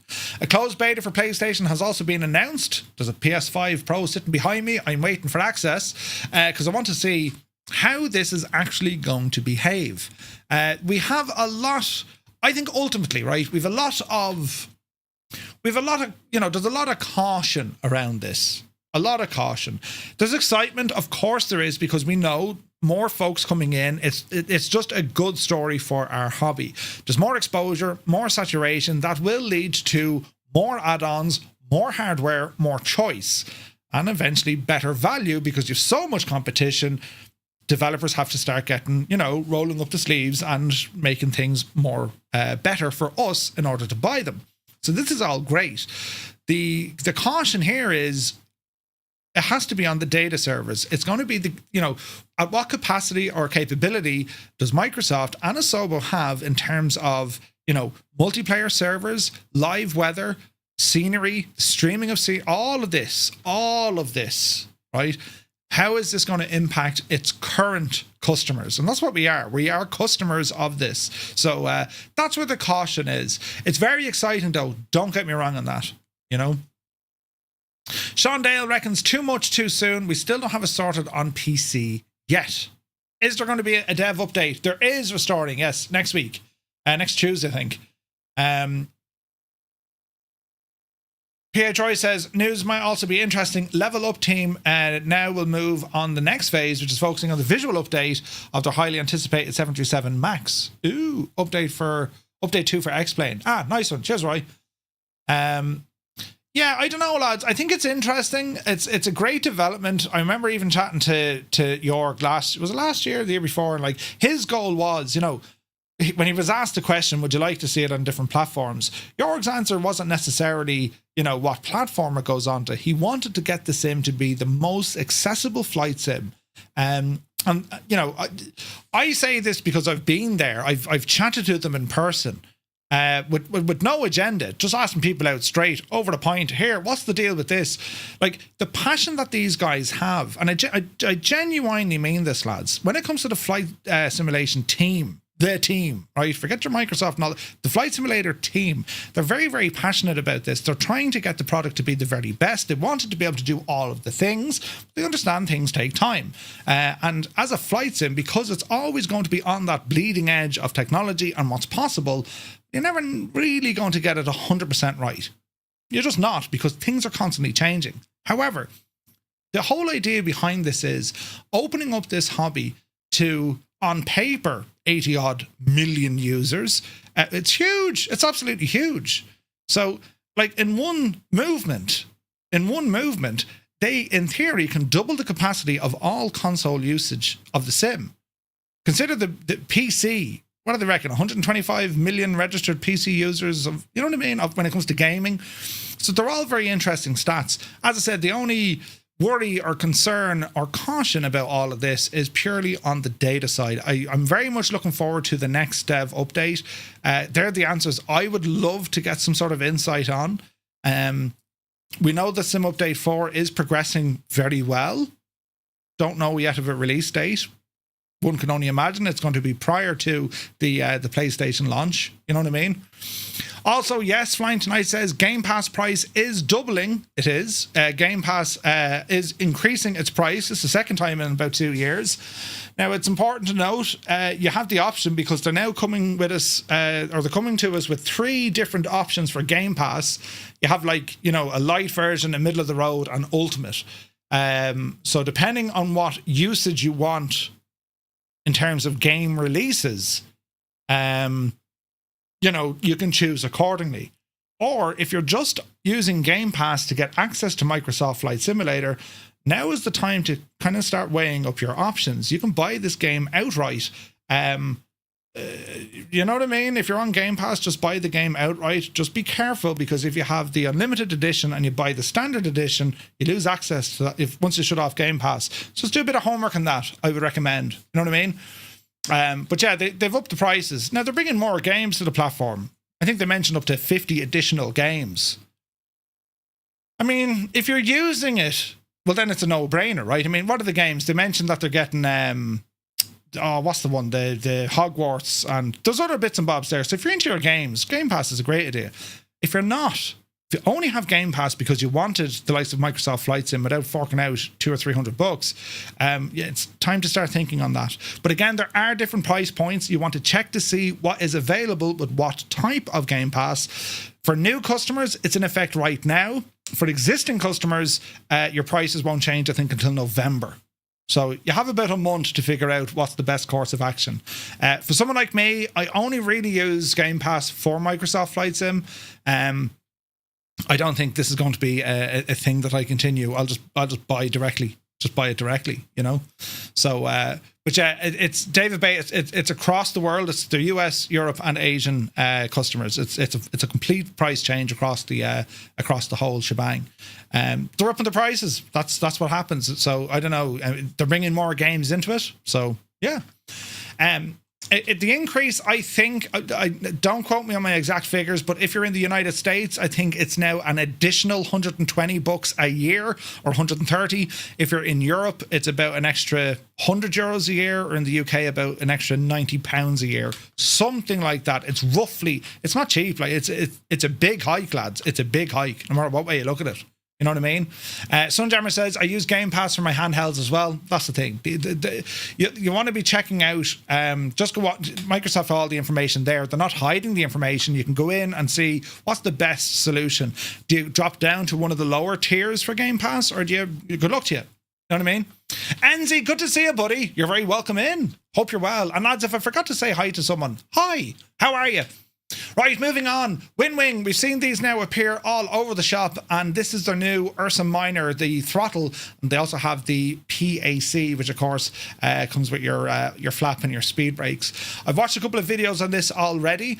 Absolutely incredible looking kit. There's no doubt about it. It is a steel frame, however, most of the moving parts are plastic, but that shouldn't really worry. It's not a full-size solution, just be aware of that. It's slightly smaller than the real thing, but the feedback I've been watching and listening to has been quite amazing with this bit of hardware that WinWing have brought out for the Airbus family, in particular the A320. It is cool looking, and I know it's especially when Gibbo said to me ages ago he had the Aerosoft stuff, or not the Aerosoft, the Thrustmaster stuff. He was saying, Jesus Murphy, it's so plasticky. This is a different kettle of fish. Yeah, there's plastic components of it, but there's a lot more going on here. Plus, it's funny, I was watching Jamie during the week, London Controller. He's using, as is Kenko, they're using the Boeing panel stuff, right? And it does have this issue. Lots of issues, in fact. If you use the Boeing panel with the two EFIS systems, it needs 3 individual USBs. That's a feckin' disaster. And it's top heavy when everything's mounted together. That's another disaster. Who signed off on this? But anyway, this bit of kit, they use, they're data cables. They're like SATA cables. So it's one USB will control all the jazz here, which is very, very good. So they've announced a landing gear panel too. Nice. It looks superb. Now, the Boeing stuff looks superb. I mean, okay, I'd get over the mounting headache that it's going to fall forward. I'll just prop it up with something else. But, like, the fact that the Boeing stuff, if you want to use both EFIS, you need 3 USBs. They weren't really thinking too hard on that one. In comparison, the Airbus FCU unit, well, these all connect and talk to each other via one USB, so I don't know kind of how they made that issue. But anyway, I got to say, the gear is looking class, isn't it? Like, it's looking class. Isn't it amazing that we can have this level of fidelity when it comes to, peripherals, looking at home-based cockpits without having to spend thousands? Go back 3 or 4 years ago, lads, to get something like that in your desk, thousands. Probably $4,000, maybe 5 for all of that, right? Now, you would get all of that for, everything there, you'd probably have change of $1,000, probably, right? It's incredible. Absolutely incredible what they're doing. And they're really shaking up the hardware world. They really are. And they're not just kind of like dead buttons or switches. They put in little motors into the throttles. The things are, you know what I mean? It's class looking. So they're available now. You can buy that. It's all on pre-order. You can buy the throttle for $270. Like, for what? $270? That's up there with the Aerosoft stuff. And this, like, immensely better. So great news there. Now, in our last bit of news, Tolas have released their A320 CEO for XPlane. It's the official expansion to their A320 family, and it's available now in XPlane 11 and 12. You can purchase this expansion for $34.20. It adds a number of different features to the aircraft, mainly with the engines, of course, but also they have... what else have they put in? Fuel system configuration updated. We also have the sound set included. And this is a huge add-on for those wanting to take their... Well, I don't know, actually. Told us to make incredible aircraft. I still think Phoenix Phoenix have done a cracker of a job. But this is looking absolutely beautiful. I watched QA Pilot try this out a while ago. Phenomenal A320. So that's available right now. Also news over in X-Plane, Nimbus Simulations have teased a 707. Ooh, a 707, you say. Nimbus Simulations are working on this in the world of X-Plane 12. I gotta say, lads, this is looking gorgeous. Absolutely gorgeous. This would definitely keep you up late at night trying to figure out exactly how that button works.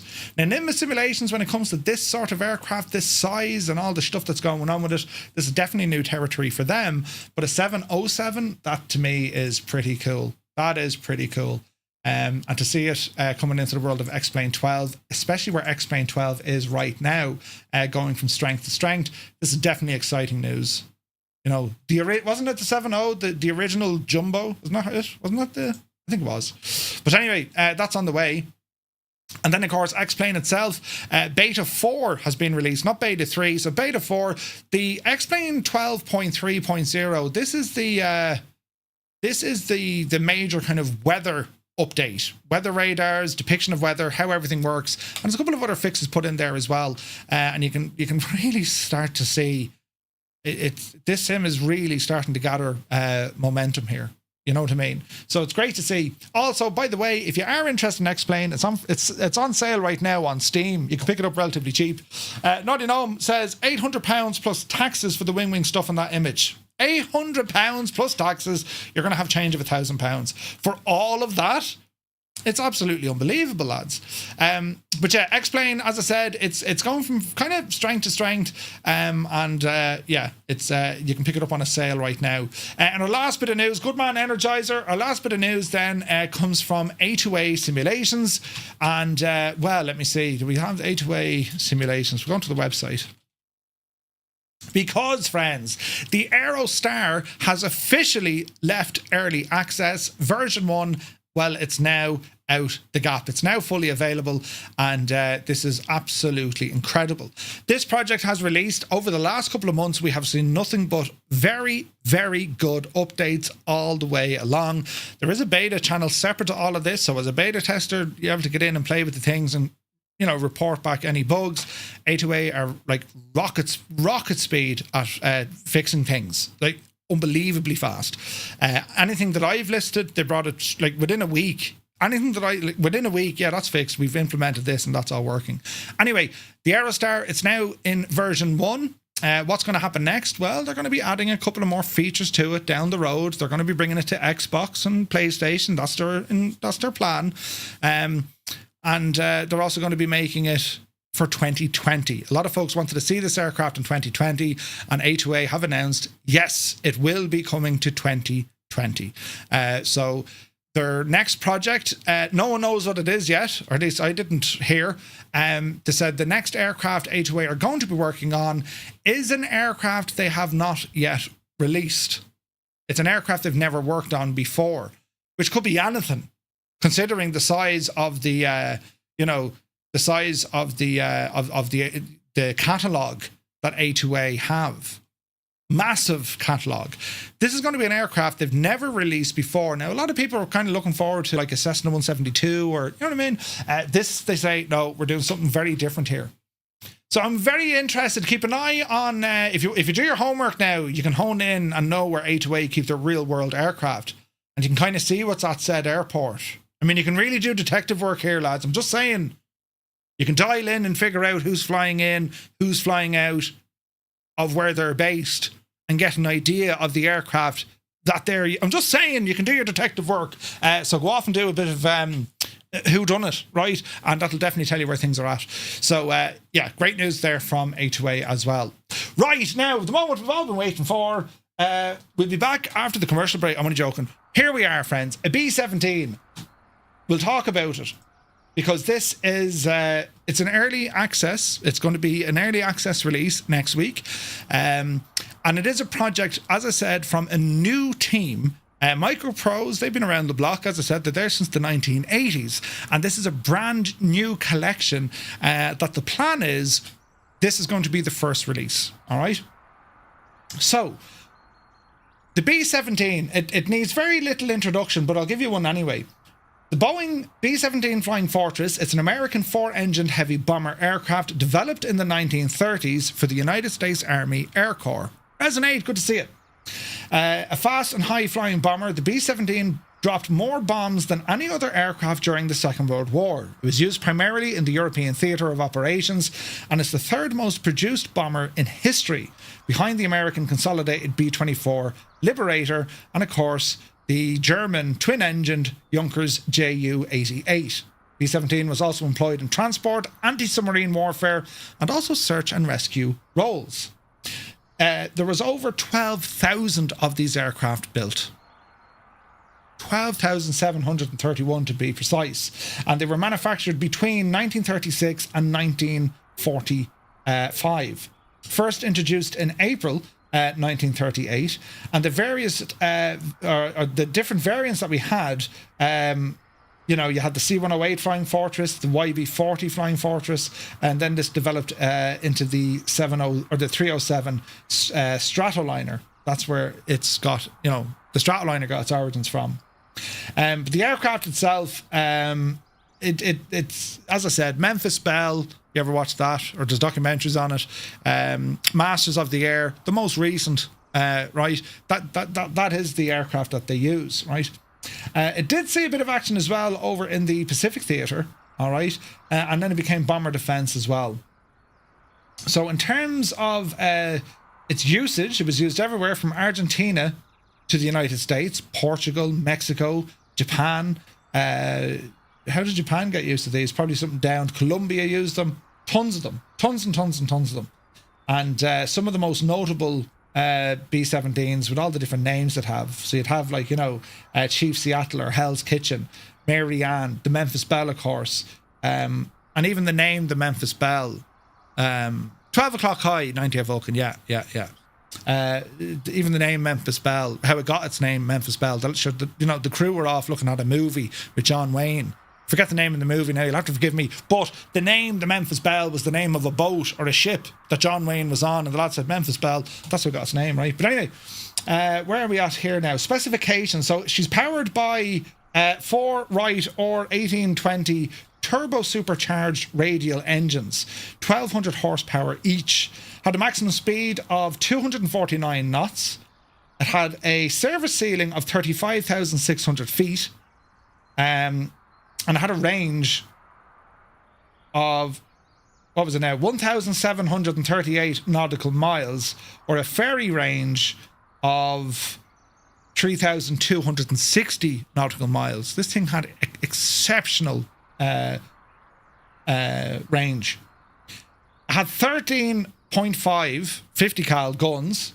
That was a 12.7 M2 Browning heavy machine gun in 9 positions, 2 in the Bendix chin turret, 2 on the nose cheeks, 2 staggered waist guns, 2 in the upper Sperry turret, 2 in the Sperry ball turret in the belly, and then the tail, and 1 firing upwards from the radio compartment behind the bomb bay. This thing, when they say a flying fortress, this was a flying fortress in terms of the armament that this thing could carry. I think the Lancaster had overall bomb capacity, but this had the firepower. So, absolutely mad, right? If we go on over to the MicroProse website where they talk about this, they're proud to announce the development of their B-17G for both 2020 and 2024. It will release on 2024 first. As I say, it's going to be early access. It's a project of love being developed by an internal team solely dedicated to the project, with the collaboration of experts that have been helping shape the project, gather data, and provide feedback of this high-quality add-on for Microsoft Flight Sim's latest sim. So, all sorts of information here. You can subscribe to the Heritage Valor Collection. I'm going to share this information with you, lads, because also, when it's released in early access, there's going to be a dedicated Discord channel. That's where they want to hear your feedback. And feedback, I've mentioned feedback already. We're going to mention it again. It's of savage importance. Where they're at with the aircraft now, in early access, there are some features ready to rock, right? There are certain things that are, they're pretty close to being done. And then there's things that aren't started yet, and then there's other things that need a bit of work, right? And you'll see tonight there are areas that need work. Of course they are, but you know, the important thing here is they want the community's input on this. It's not just, here's the aircraft, go off now, we're doing something else. That's not the stance MicroProse are taking on this. They're inviting the feedback. They want a bit of help on this.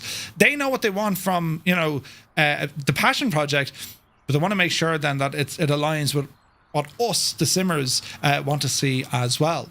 All right? So, let's go in and start having a look at it.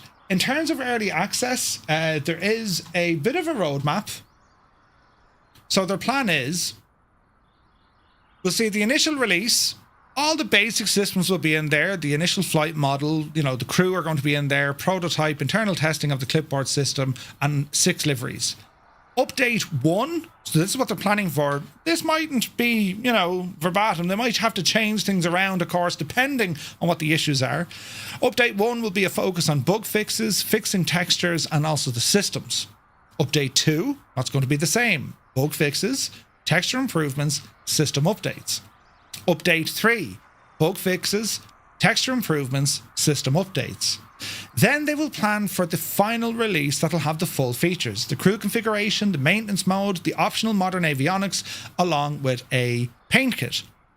Then they're going to have continuous improvements, improved and or new features, with additional bug fixes if necessary, systems tuning, and so on.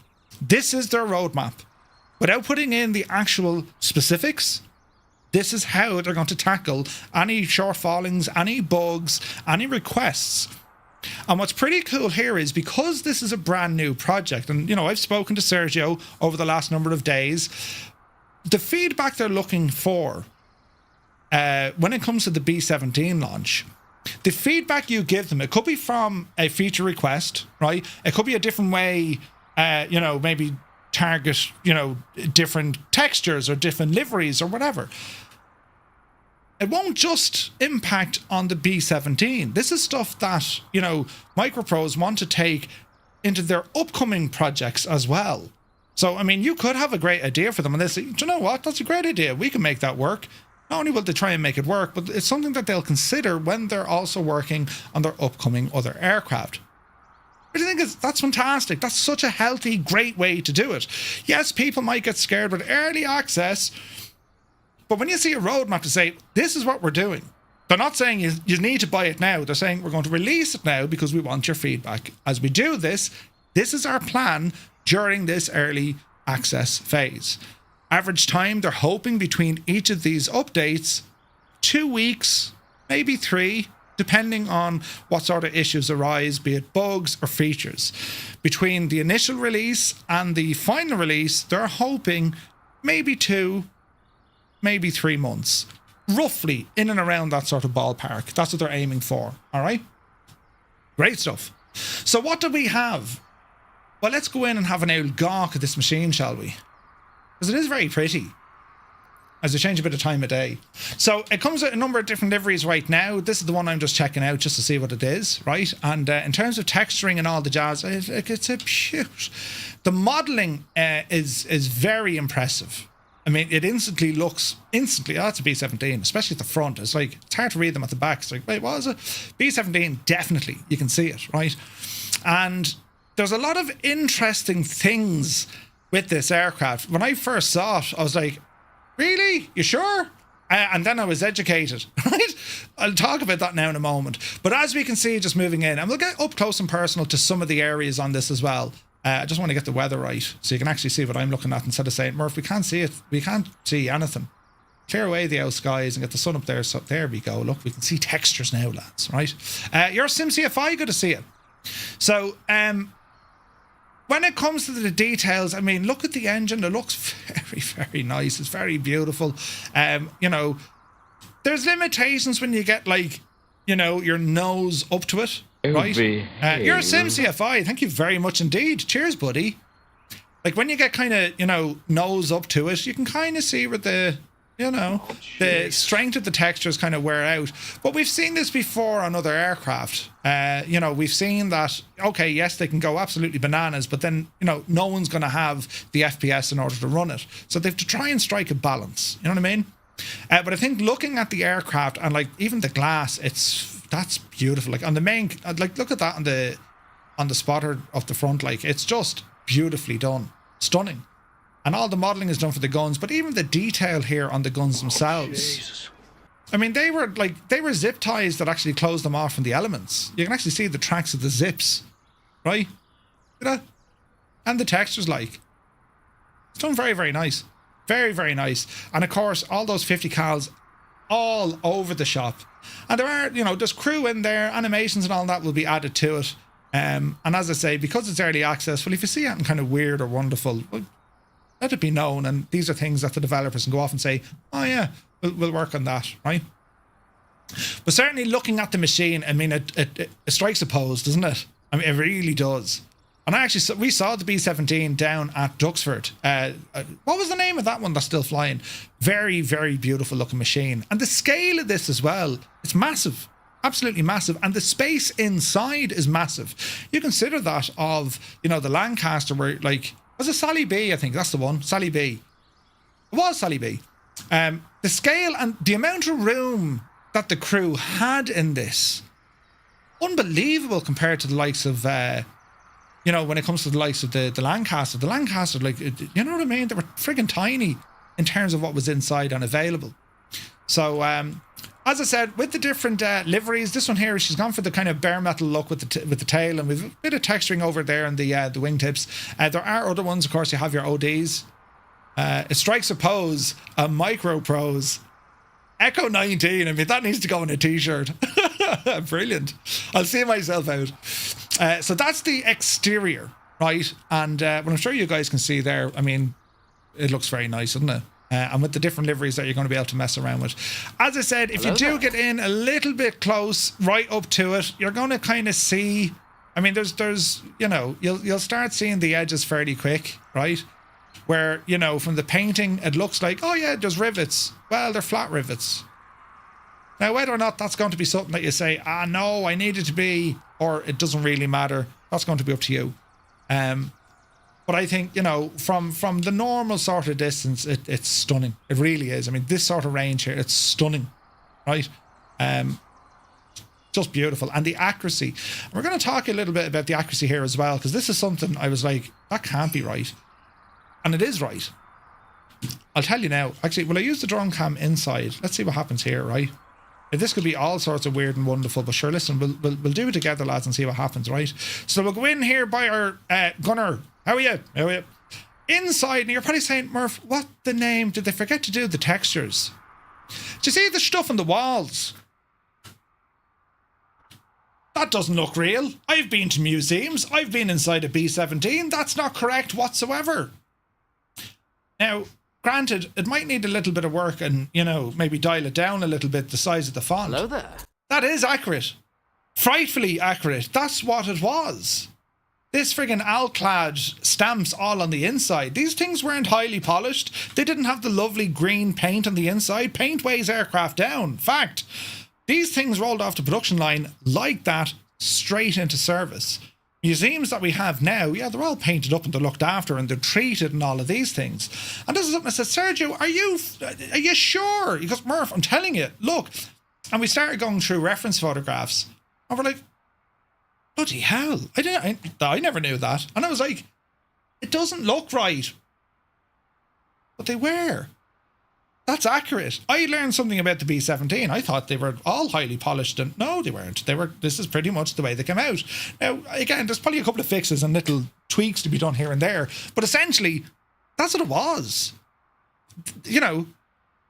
Friggin', what we say, 12,000 of these came off the production line. There wasn't time for that sort of finesse. Does it work? Can it carry bombs? Yeah, right, out it goes. And that was it, right? So they have modelled in a number of all the stations, including the famous Port Divil that had to be in the friggin' ball turret down in the ground, right? And it's all modelled here, which is cool looking. Right, we can get in and see this poor old Divil here, look. Do you know? I mean, stuck in that position for hours and hours and hours at a time. How did they do it? How on earth did they do it? You know what I mean? Like, now we had a great vantage point of shooting that stuff, but like, how did they manage that? And that's what they did. That's what they did, do you know? So you'll have to forgive me. We're just kind of going in and out of the aircraft because I'm excited to kind of show you what they're working on here so far. And again, it's like, when it comes to crew animations, at the moment, yeah, they're all fixed, but these are things they want to work on, and they have mentioned that, well, you can see these animations even in multiplayer, which could be cool. Moving towards then the very rear of the aircraft, the tail wheel fully exposed to the elements. They would freeze themselves, right? Ducking down here then, I think we've got this little door here that's out towards the rear gunner, which it is. So that's his little station. He had to kneel down, look, right? And of course, he's sitting there with a pair of 50 cals. A pair of them. He's got two 50 cals to play with here. And you can see the detailing here. Like, they've put a lot of work into this. Savage work has gone into this in terms of all the modelling, right? And there's some nice, lovely textures here as well. it's really getting you that sense of, you know, what's the word I'm looking for? It just gives you an authentic sense of what this aircraft would have been like during its heyday of operations. Even down to, like, you know, shell casing covers or shell buckets, as they were called, or shell nets. Little things. And the idea was, you might think it makes sense, but like, you put a couple of 100 empty 50 cal shells on the ground, well, apart from slipping over them, but like, you hit turbulence, flying metal will make an absolute mess of you. You know what I mean? But anyway, we move on because there's more to see. So, of all the different compartments, and these aircraft, they were commonly referred to as ships. A ship. Because it was like, we're in our airship. Technically, it was a ship because these are your crew and they operated in different stations. Yes, it's for flights in 2024. And again, you can see all the decals from Alclad all over the place. And it's, you know, I mean, what you're seeing on my screen, this isn't the final representation of what this aircraft's going to have, but you can see how close it is, right? So it's definitely it's definitely looking good, right? As I say, if you get too close to kind of textures and stuff or some of the details, you can kind of see the gaps starting to form. But I think overall, nothing here to worry about. Into the bomb bay, and yes, you had this kind of a mad kind of plank to walk across. That's how they got across if they were going through. And the bomb bays, when they were open looking down, like, could you imagine? The height requirement for a B-17 ball turret gunner was 5'7", a maximum of 5'7". That's crazy, isn't it? That's crazy. And of course, in all the different cartridges and magazines, you'd hold more and more bombs. And then we get up to our little door here. And again, we've loads of information. There's loads of like little decals around the place as well. So bit of I don't know how to navigate this without kind of going through stuff because it was a tight fit, but we'll get around this side here. And now we're into the cockpit proper. And we do have another position here. We look up. You have another pair of 50 cals up at the very top. Now, this is one of my favorite views in the aircraft because you have the 4 engines, and if you turn around, if you're not engaged at the target, but you're looking out the front, isn't that a view? Isn't that a view? All right. So that's all sorted. We'll go down here now, and then into the pilot and co-pilot. And again, it's fantastic. Even the colours that we've gone with here, these are the original colours. Even the decals on the back of the chairs, where the headrests are, where it talks about, you know, the range charts, operational charts. That's the way they were. It's pretty cool looking. Tons and tons of information. Now, when it comes to the depth of systems, this is where, well, it's not there yet. Right. Some systems have been worked on, but we know that the likes of the electric system, all the circuit breakers, they're on the list to do.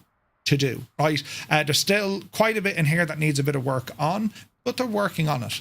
Now, we're not finished because there are more stations. If we're in the Lancaster, we can hop down the right-hand side, but because we're in a B-17, we go down the little trap door, and then it's down into this compartment where we have our front gunners. So you have your bomb aimer and your gunner station here as well. And again, there's tons of detail. And you see the wall panels now with the Alclad stuff. That to me feels a bit more accurate. But it's you get the idea, lads. I mean, look at the 50 cal in there. Even like that's the detail. Look. Even how they're you know supported and put into play and all this. And bonus points now. Does anyone know the name of the bomb aimer? The bomb sight, this gadget? Or that's that guy. Wasn't there a bomb sight in the ground for that guy? A Norden. There you go, the Norden. Just know your stuff, lads. So that's a great view there, isn't it? And again, like there's little things over here, you know, maximum airplane glide and climb angles for bomb release. So the information was plastered on the wall so they wouldn't make any mistakes. You know what I mean? It's absolutely good. Visually, that's where things are at. In terms of, you know, can you interact with the systems? No, not yet. In terms of, you know, is there weapons modelled? Well, they look the part, but they don't do anything. So it's primarily, this is an aircraft that you fly. Do you know what I mean? So what we're going to do, out the little door, what we're going to do, we're going to, careful now, we're going to jump into the aircraft. We're going to start it up. we're going to take off and we're going to show you what it's like when it's flying. Now, a very important note to make on this is the sounds. They have managed to get accurate real-world recordings of the actual aircraft. However, at this stage in the development, they're still working on, making things work inside the flights in 2024, which we know 2024 changed how some of the sounds work. So you will hear the sounds, and I'd be interested to see your comments on them. Just bear in mind, they're not the final sounds. They're not the final sounds. They still have to be worked on. But just to give you an idea of what it is, right?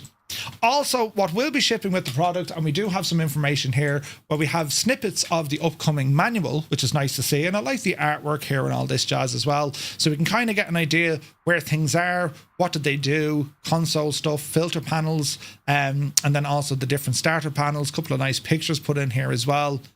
And checklists when we want to start everything up. And all the jazz. So there's a couple of pages added in, and you can see that there's snippets of the upcoming manual for this. So it's very much work in progress. That's what they're at the moment. All right. So now, lads, I've never flown a B-17 before, despite popular, but we'll see what happens here, right? So from knowledge of sitting in this thing, we're going to come down here to a lower panel, and we have a battery. And then we're going to switch on our inverter. And our voltmeter selector, animation, some of them are working fine, some of them need a little bit of work. I will turn on the gens though, because we'll need that once the engine fires up. And if we just try and have a look at some of our controls here. So we have our tail wheel lock. These are our throttles, right?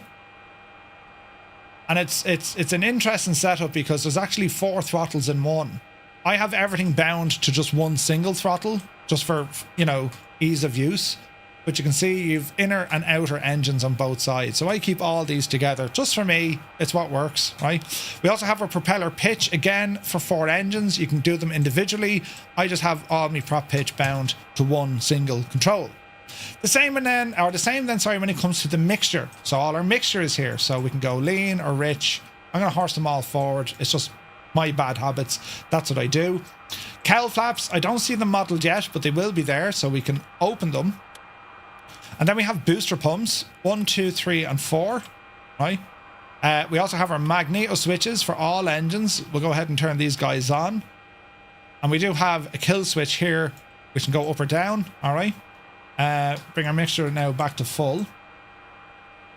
Looking across our main panel here, just to give you an idea of what does work. So in terms of instruments and stuff, your basic instruments are all there, right? Other stuff aren't. There's a lot of click buttons and stuff. Just doesn't do anything yet on the main dashboard here, on the main panel. Like the interior lighting doesn't seem to be working yet on this build. A couple of more bits and bobs up here not working. Our altitude is fine, airspeed is fine, turn and slip seems to be fine, climb seems to be fine, as in our vertical speed. Can't do anything here with our artificial horizon or the compass. So I think there's a lot of work left to be done on this side, which is absolutely fine. We know it's early access. We know this is pre-release as well. Not overly worried. Over on the right hand side then, our filters. So our carb air cleaners. Filters on for all ground operations. So these need to come on. See some nice lights here as well. And then the engine startup is interesting because we'll have engines 1 and 2 on the top, 3 and 4 on the bottom, right? Now, there's start and then there's mesh. The mesh has been disabled. Now, I don't know, is that something that they're going to further work on? It might be, right? It might be. But from what you can see at the moment, it's a simplified way to get the aircraft into action. So let me see. We'll start with engine number 3, which is out the window here. All right, and let's see what happens. So we're going to add in a bit of power, and let's see what happens.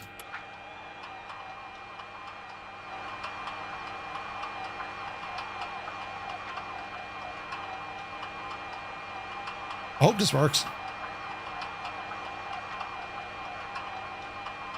Oil pressure's coming up. Aha.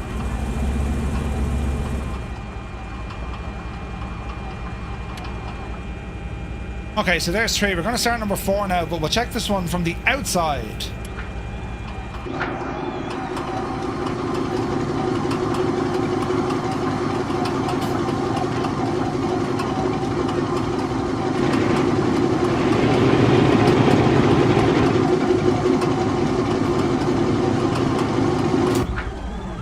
So you can see, you can see things like the visual effects and that starting to come on. What we see now, we'll go with number 1 next.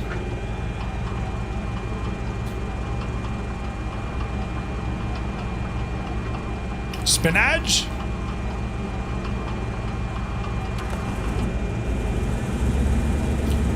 There's a start number 1, and number 2 is the last one.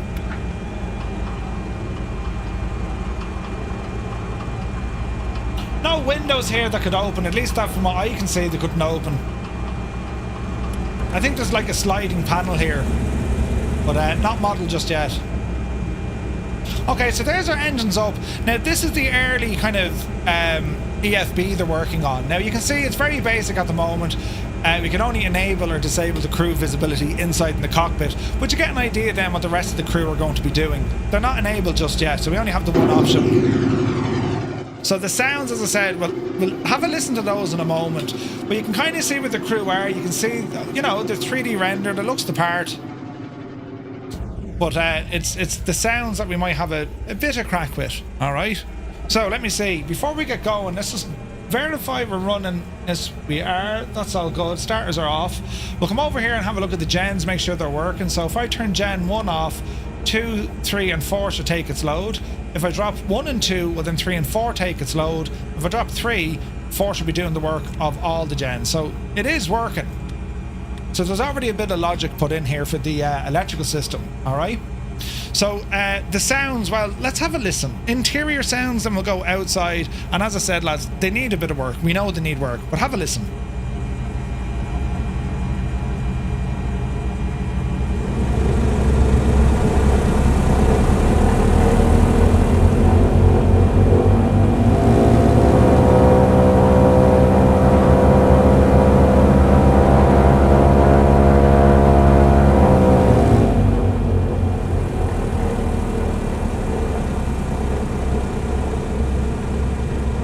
Have a listen outside.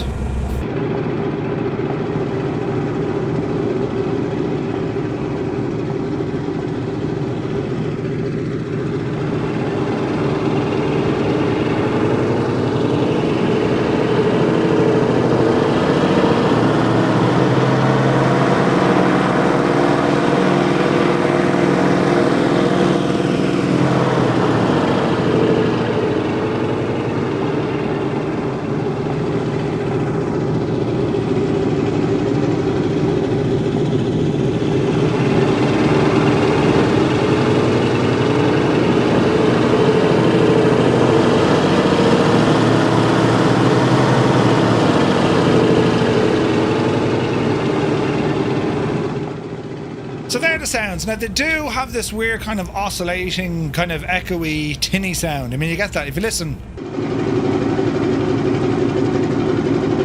You'll hear it when we fly it. So as I say, a bit of work is needed, right? Flap. Go ahead and start lowering the flaps. And we have nice animations on the flaps. Also, all of the control surfaces, they're all looking good between the rudder, the elevator and our ailerons. So they're all working tickety-boo. So a bit of oomph here now. Now, trying to turn this thing in the ground requires your Weetabix. So forgive me if we go off, right? There's also a couple of little issues. They'll probably be fixed by the time this is released next week. I've noticed an issue when you drop the throttles to idle, it'll cut out. It's like, no, I'm not playing, and the engines just drop. So there are little kind of tweaks and stuff to be done. But like, I suppose, I mean, could you possibly imagine being in this aircraft back then on daytime raids? I mean, whatever element of surprise you had at night time in the Lancasters, these guys went out in daylight hours. They were daytime raids. Just incredible. So you can see we have manifold pressure, RPM is working here. We can also see our oil pressure as well. I'll try and line us up here without, ending up in the grass, right? If the engines are phasing, it needs a cloister bell. With only improvements coming, I'm already sold. Take my money. That's the thing. It's early access, and they've already outlined the roadmap of improvements.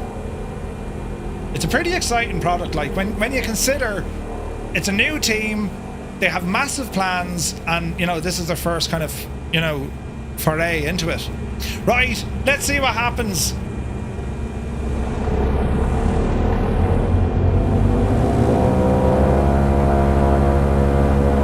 Takeoff power set. Airspeed is alive. There's our tail coming up.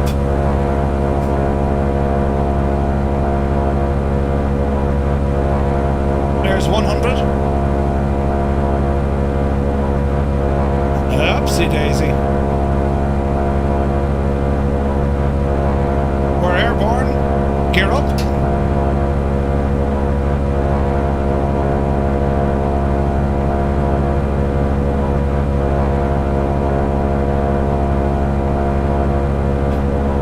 Flaps in.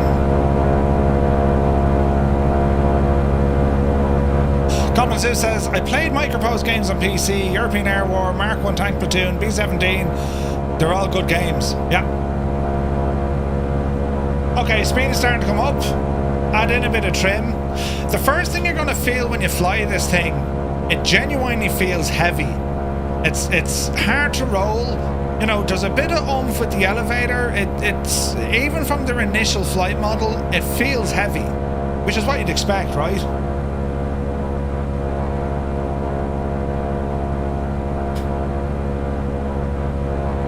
Couple of views I set up here just to give you an idea.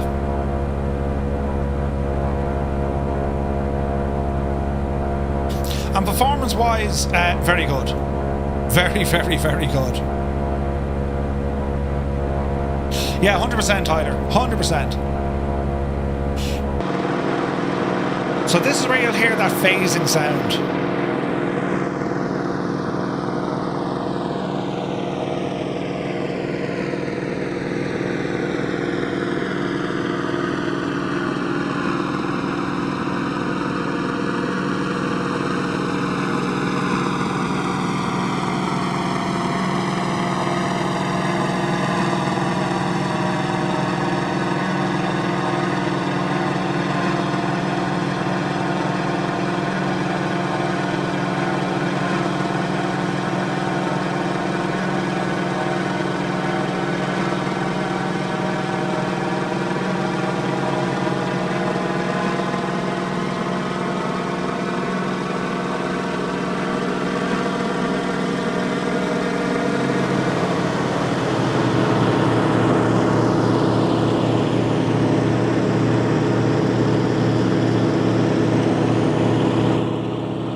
Man alive, doesn't it? Just cut the image, doesn't it?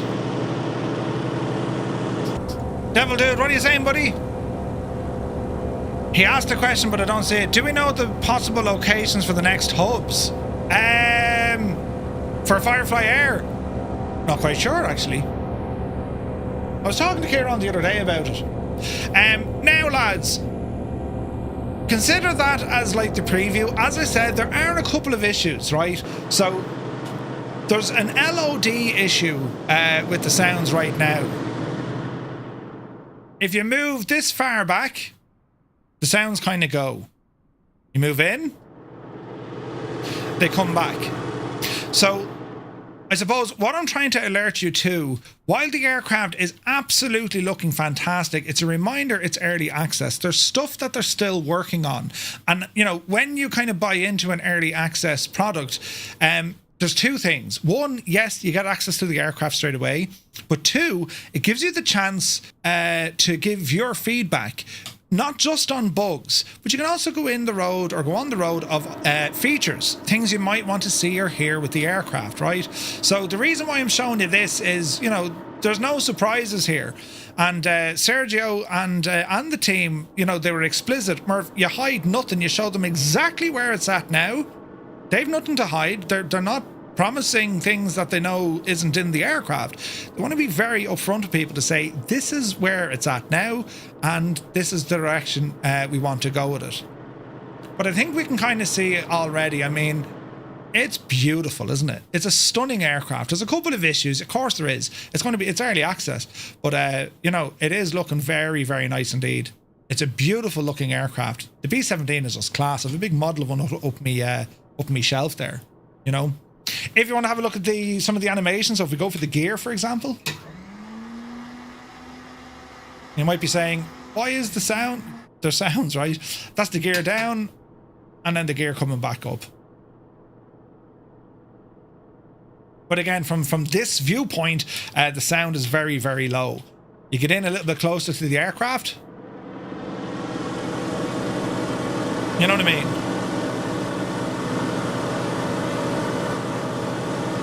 Couple of cameras to be worked on as well. In terms of the as you fly it sounds, if we lower the RPM about 20 and 30 inches of manifold pressure, this is pretty much how she cruised.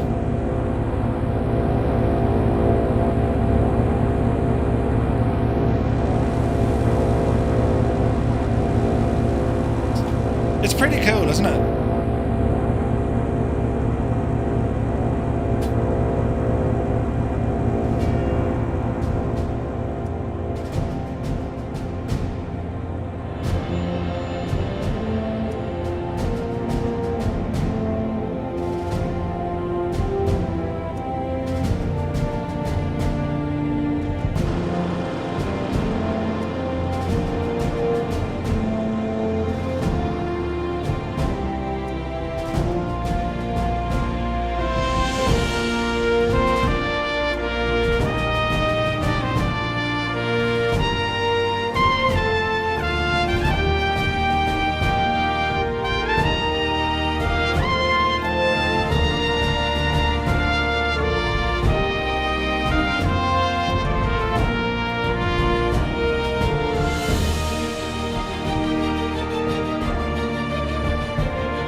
So there we have it, folks. An early preview of the upcoming B-17, the Flying Fortress from MicroProse. And I gotta say, I'm very excited about this. Very excited to see where the project goes.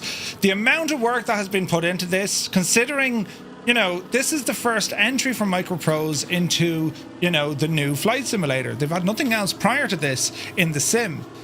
So it's very exciting to see where they go. Now, in relation to a couple of questions you might have, Splasher 6, dude, it flies really well. Splasher, your dad flew one of these, right?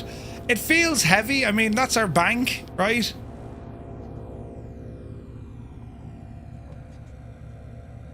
And I don't know, did the B-17 have the same characteristics like the Lancaster in terms of trying to get away from stuff? Like, if you go full deflection, it feels heavy, it's slow, it's like, it needs a bit of persuasion to get to where it needs to get to, right? Yeah, Splasher, that's awesome. Yeah, dude, it feels great, man. It does. It feels heavy, which is nice. For other questions that we have, so the pricing of this aircraft, nothing fully confirmed yet, lads, but just to give you an idea, the aiming point on this is going to be priced at £29.99, right? That's €34.95, or that's $49.99 US dollars, right? So that's what they're aiming for. Early access will have a reduction price. Jamaican runner.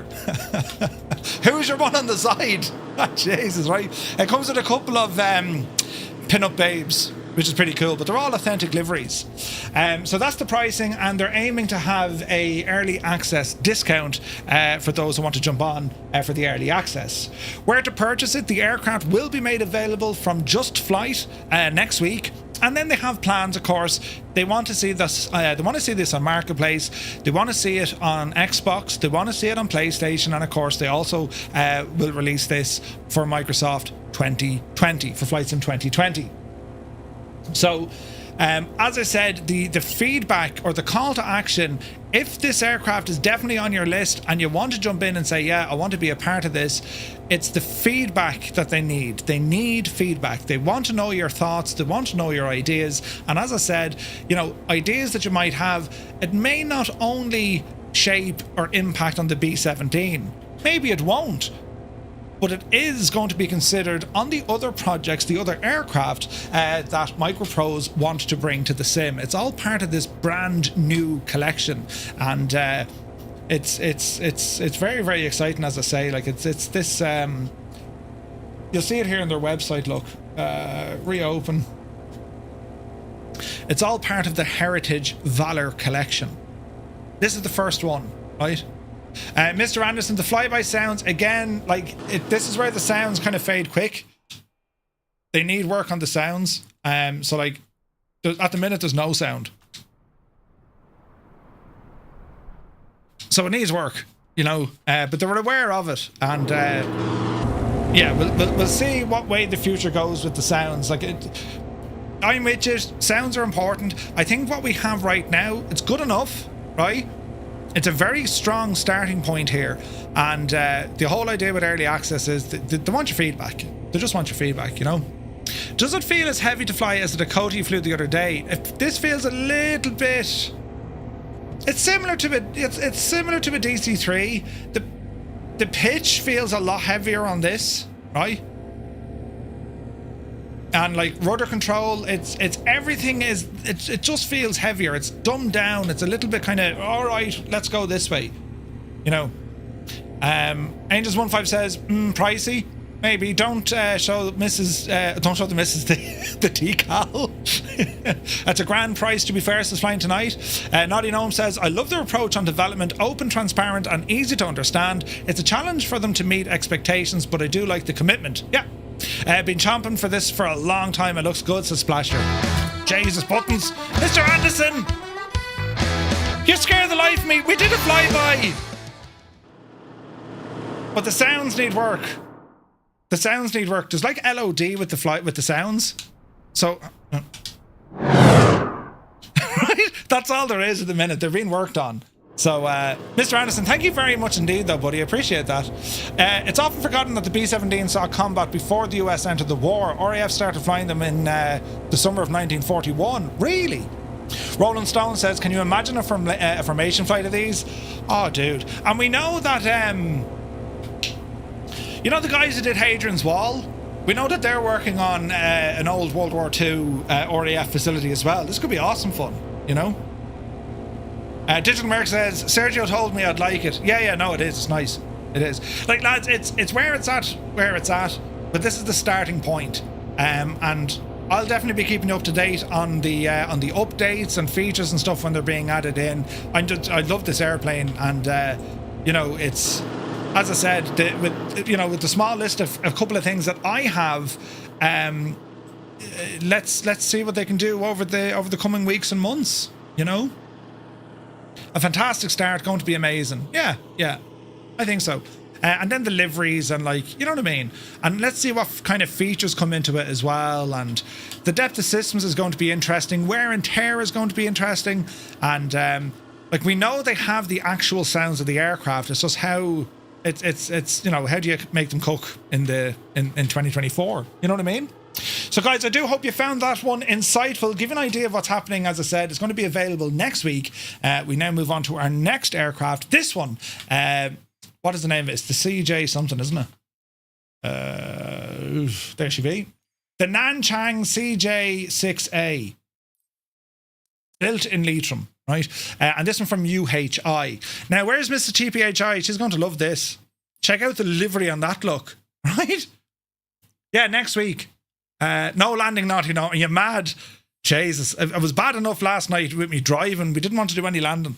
But no, it's an aircraft. We'll do plenty of flights of that B-17. Don't you worry. We'll definitely have some stuff planned. So we're going to check out this aircraft. As I say, this came out from Just Fly, and well, it kind of just appeared out of nowhere, really, right? So we're going to see what it's all about as I load into Kitty. Red Baron Fly says, I've worked on CJ-6s and Yaks. They're very similar to a Yak. Very similar to the Yak. But we're going to have a look at this to see what it's all about. As I said, this is another new release. It's a full release. And it's just under $20. It's like £19 or €19 over on Just Flight. I'm not aware of the developer. But I saw the aircraft. I read into it. And I was like, do you know, this sounds interesting. So I went and I bought it earlier. So we'll jump in and then kind of start from the beginning, right? Now, strictly speaking, this is a 2020 aircraft. However, the installer you get from Just Flight, well, it'll install it into 2024, and it seems to be working just fine in 2024, right? Mr. Anderson, not at all, dude, not at all. Yeah, it's like a mix of a Yak 18 and a Yak 52. Interesting. It's a beautiful looking machine, right? And I think the texture work and, you know, the modeling and all the jazz, they've done a great job here. This looks beautiful, right? And, you know, as I say, it's strictly speaking a 2020 aircraft, but it works just fine in 24. With a few disclaimers, right? Look at the detail on that, look. Now we have the vents closed. So this aircraft, if it's a basic trainer, there was over 2,000 of these built, right? It's a basic trainer, an all-original Chinese design. It's commonly mistaken for the Yak 18. Its predecessor, the Nanchang CJ-5, was a license-built version of the Yak 18. So this one kind of evolved from the blueprints of the Yak aircraft, right? It was first built in 1958. During the late 1957, aeronautical engineers Cheng Bushi and Ling Jiehua began work on Shenyang on a trainer designed that addressed the shortcomings of the Yak 18. The design they delivered featured an aluminium semi-monocoque fuselage, flush riveted throughout, and introduced a modified Clark airfoil wing design with pronounced dihedral in the outer sections. Now, right? Interesting machine. Real world counterparts does a lot. It was operated in Albania, Bangladesh, Cambodia, Ecuador, North Korea, Laos, Tanzania, Zambia, and of course in the People's Republic of China. Let me see. Power plant is a Isuzu HS6A radial engine producing 286 horsepower. Had a maximum speed of 160 knots, never exceed 200 knots, with a range of 380 nautical miles. From a military standpoint, well, it housed two 7.62 machine guns, and it had a weapons station and hardpoint under the wing, with provision of combining either rocket launchers and or bombs. Not particularly, you know, heavy by any stretch of the imagination, but it's a training aircraft. If you were to kind of look at similar trainers, you're probably going to look at the early builds of the Texan, which, you know, or the Chipmunk. It's kind of in that rough kind of neck of the woods. Nice looking machine though, right? I missed the B-17. Did you fly it inverted? No! So I think from the modeling that we can see here, I'm impressed by it. I think it's very nice. Hello there. Texture work is spot on. The aircraft, I haven't found any kind of rough edges to it. And for the price point, I thought, yeah, this is pretty nice. There's some nice details on her as well, right? Even the step coming into the back. Nice details. Landing gear seems to be absolutely fine. And it's a no thrills, no frills sort of an aircraft, right? Owen, thank you for the follow. Welcome in, buddy. Also, there's some nice indicators here as well for the landing gear. That little gadget means your gear is down. And there's another one. Right? And there's another one. So if you look out in your wing and you see them fellas, well, your gear is down. Right? But yeah, very much the blueprints of the Yak for sure, right? So let's jump into it and see what it's all about, shall we? So looking into the cockpit, it's actually done very well. It's very pretty in here, right? And disappear my face here for a minute. Now looking around, you're probably saying to yourself, Jesus Murph, that's handy. Sure, you have it all in English, right? But what we can do, we can bring up our little gadget here. Jesus, bring up this gadget. It needs a bit of persuasion with the click spot. There we go. Right, so we have some options here. So radio settings, GPS. So you can load in your GTN or you can go for the standard GPS, right? Let me see, level flight, other. This is where it gets.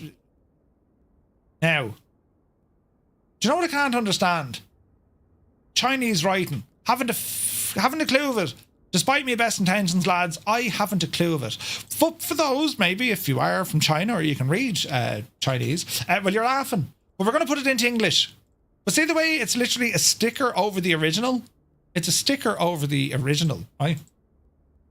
Anyway, ground, we can, in 20, well, cold air and refuel, they don't appear anything, right? But the chocks appear. Which is nice. Nice big chocks there. Yes, all as well. And your GPS position, when you can move this all around the shop, you can have none. You can have it on the right side, the left side, or you can put it into the middle. And I like what they did here. Look, they actually put it into a bit of a frame. And if you go with the Imperial gadget, here, it changes the GPS unit. So I kind of like it, right? I kind of like that. So we're finished with that. Now, in order to get the aircraft into action, right? As I said, I've never flown one of these either, but we'll give it a bash. We have our prop, we have our throttle, and then we've mixture. I believe the mixture is rich when it's fully back, I hope. So we're going to start off with the battery and the alternator. Gears in the down position. Here's a feature I think every airplane should have. I can't move the gear handle. I'm meant to break in a pipe. I can't move the gear handle because of the gear lock. See the pin? That's fierce handy. Anyway, ignition, gear indicator, engine instruments. You'll hear the gyros spin up now in a second. Listen to the gyros.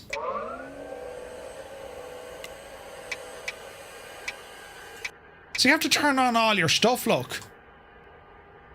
That's mad. Mags, go ahead and turn them on. Coming down the right hand side here, oil cooler. It's fine. Bit of primer action.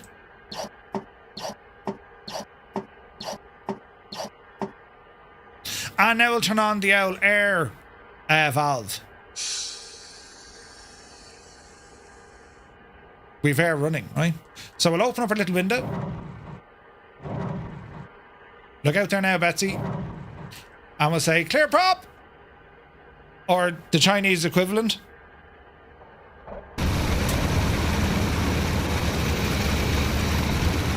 That was abrupt. You had to look at us when you were priming.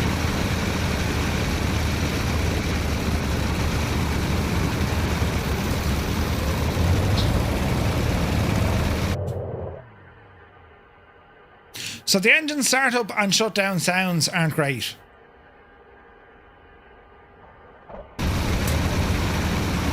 Now we can open up the grille on the front. It's closed at the moment. Clicking this button. There should be open. See that?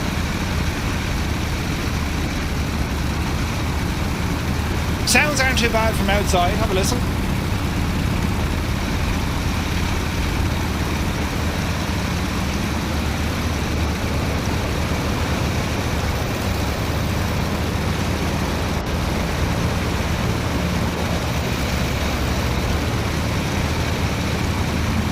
Did you notice the difference in the sound? I didn't. Try from the cockpit.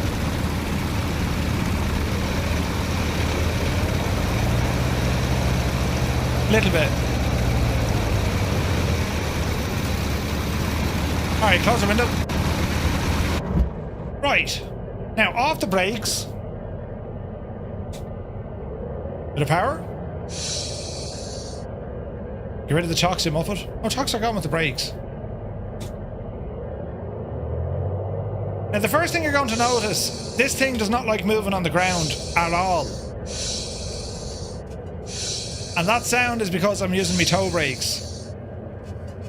So, here's a real problem I have. Sounds are not great. There's no point in saying otherwise. The big problem I have with this airplane, right?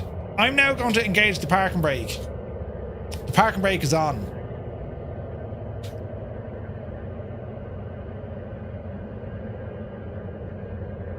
Valve is closed. Oh wait, so hang on. So the parking brake doesn't work. However, our toe brakes do work.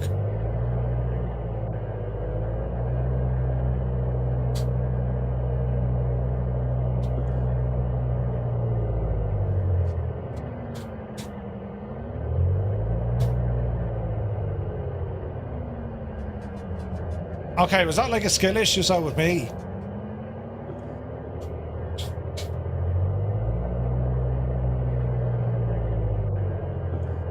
That was a skill issue. With it open, you run too low pressure. Okay.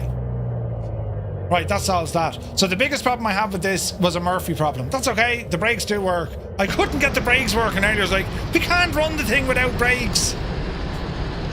Okay, the brakes do indeed work. Okay. One thing I will say, the detail inside in the cockpit is done yeah, alright. The detail inside in the cockpit is done very well. It's very pretty, like there's nice textures there in the main panel and that, you know? Alright, so, let me see. This is going to be funny now, because we'll taxi into position, then we need to open up the air to move the flaps and then close it again. Would that be right? So it's very much toe brakes you need to use. There's no option just to use your rudder. Unless you're moving fast.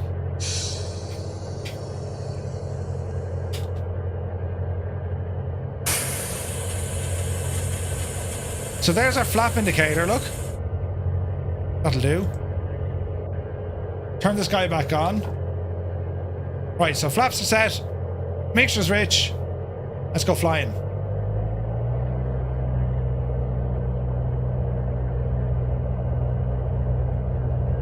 Sounds aren't great though, sure they not? Speed alive. 50 knots. 60 knots. Yupsie daisy. Alright, so we need to come back down to where our gear is. Unlock. Gear up.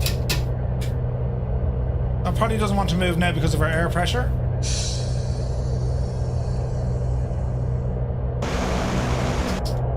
Flaps in. And try the gear again. There's the gear going in.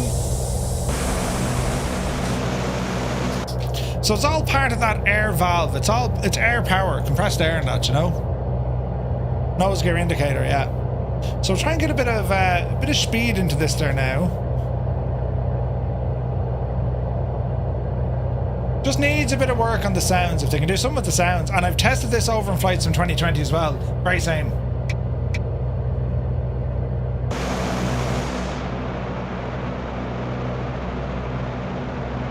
Nice looking plane though, isn't it?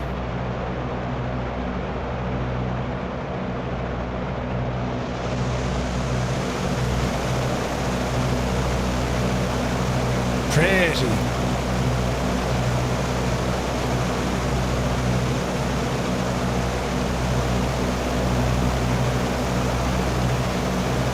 It's much better than the act that we have. Yeah, I think so. The trim wheel makes a weird sound.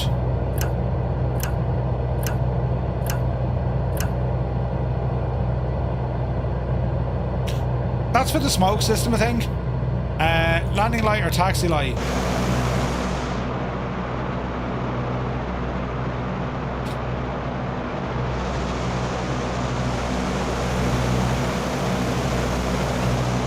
It's pretty, isn't it?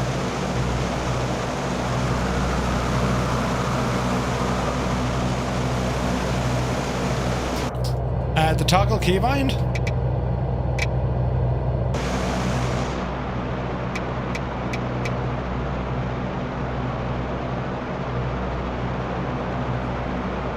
Pretty is a word. I don't think it's pretty. I think it's pretty. Now, compass light. What does it do for your red baron? Does it change the colour of the light?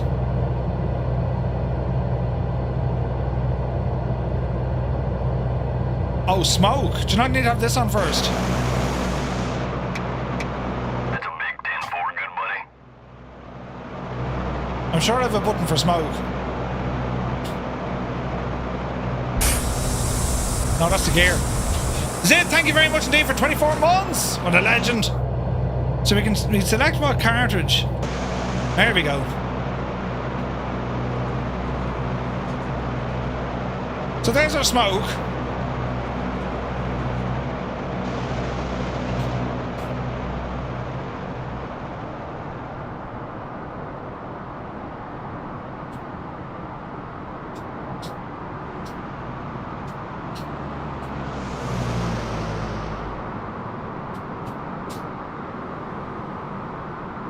Get a refund. There's no refunds, you can check off. Hang on there now. Oh yes! Now I can't see me playing. There's nothing to fear here at all, lads. I'm basing this on the sounds it's getting closer.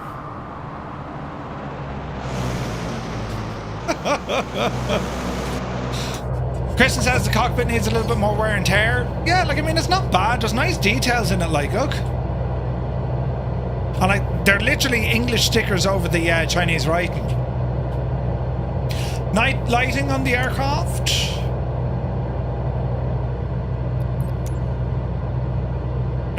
Jesus then.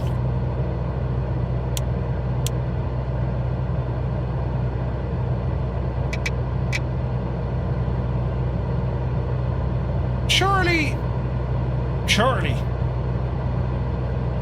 That's a night lighting. I mean, it's not terrible. That's a big landing light. That's our exterior lighting.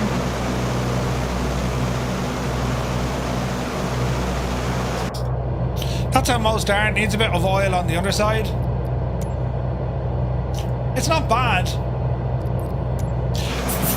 For the price point, I think it's not bad. So maybe the sounds, yeah, I mean, it handles nicely, right? Flying the thing, it feels nice to fly. You can kind of throw it around the place. The animations are good. It just needs work on the sounds. You know what I mean?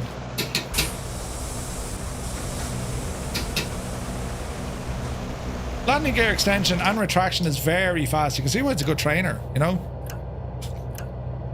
The lights on the left and right you can turn on. Oh wait, them fellas. Yes. Good man yourself. Right, turn them on now, let's see. This will probably fix that problem. Oh, you did, will you?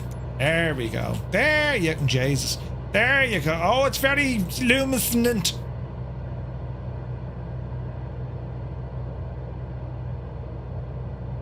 Right, that's a little bit more calm. Jeez, look at the reflections though.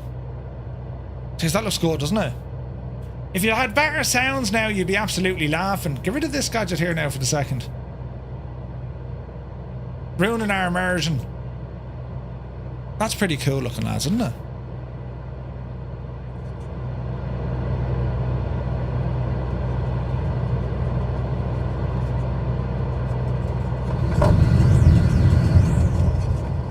I think the engine sounds are just that little bit too low, aren't they? They're just a little bit too low. So there you have it, lads. It's a brand new aircraft release from UHI. It is that of the CJ-6A, built by Nanchang. It actually has an instructor command on the clipboard that acts as your autopilot. Oh, it does too, look.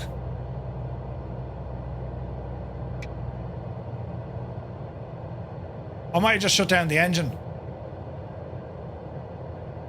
Oh, look at this. Ooh.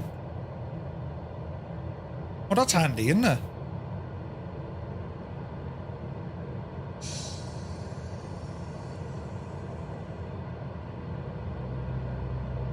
Although this is dead. How do we fix that now? Oh, I kind of like this view. This is nice, isn't it? I broke the artificial horizon. That tends to be a bug in the sim though, doesn't it? Like, I'll unbrake it. Jesus, we're not in Kansas now, Toto. No, it's still shagged.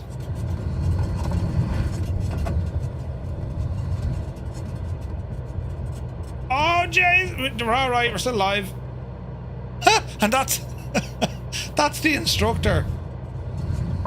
Is it turned on? I hope so. Maybe just a switch for it. It's turned on up the front.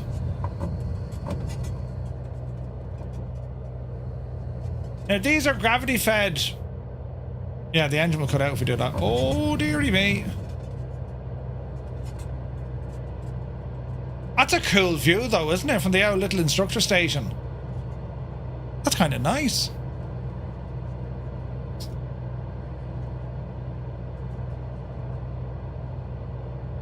Yeah, that's kind of nice. I kind of like that.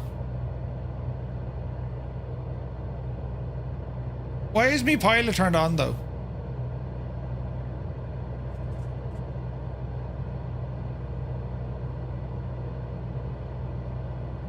Okay, so we got a couple of options there. Thanks for that, Red Baron. That's pretty cool, isn't it?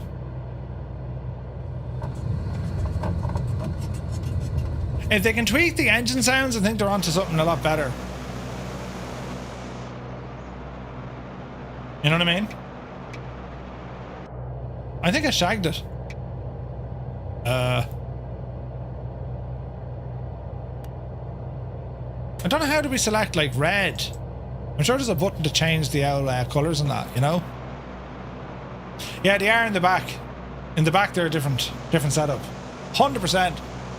Right, so that is the Nanchang CJ-6, lads. As I said, it was a release that just kind of came out of nowhere. Priced at around 19 euros. Did I try this one inverted? I surely did.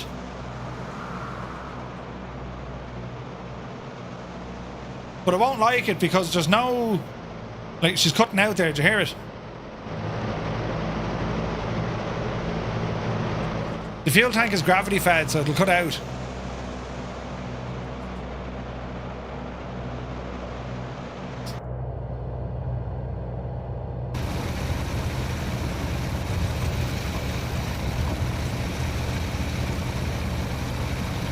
So the canopy can move based on what you're doing as well. That's pretty cool.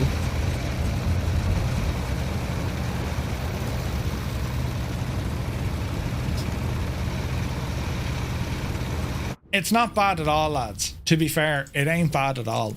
So that's available now. You can pick that one up over on Just Flight. As I said, it's only around 19 bucks, which isn't bad, right? Isn't bad. So what are we looking for now? We're looking for the Tiger. Go on, oh, there it is. So now we're looking at aircraft that were released some time ago, but these are the BRSim Designs, right? And I particularly like these aircraft from BRSim because they always did great work with them, right? But we're going to take one out for a spin to see how it's behaving here in Microsoft Flight Sim 2024. So we'll load into this little gadget here now. And I'm unsure in terms of... Do I have the other one installed still? S45, is it? Let's see here now. S45. I think I got rid of the Orbex airport here. Could be wrong. We'll know now when I zoom in. No, we're okay. So there's two aircraft here now. As I said, these are 2020 aircraft, but they've been getting updates over the last couple of weeks, which is fantastic. And I mean, you know, strictly speaking, they're still 2020 aircraft, but they're working just fine. They're working just fine. Where is this now?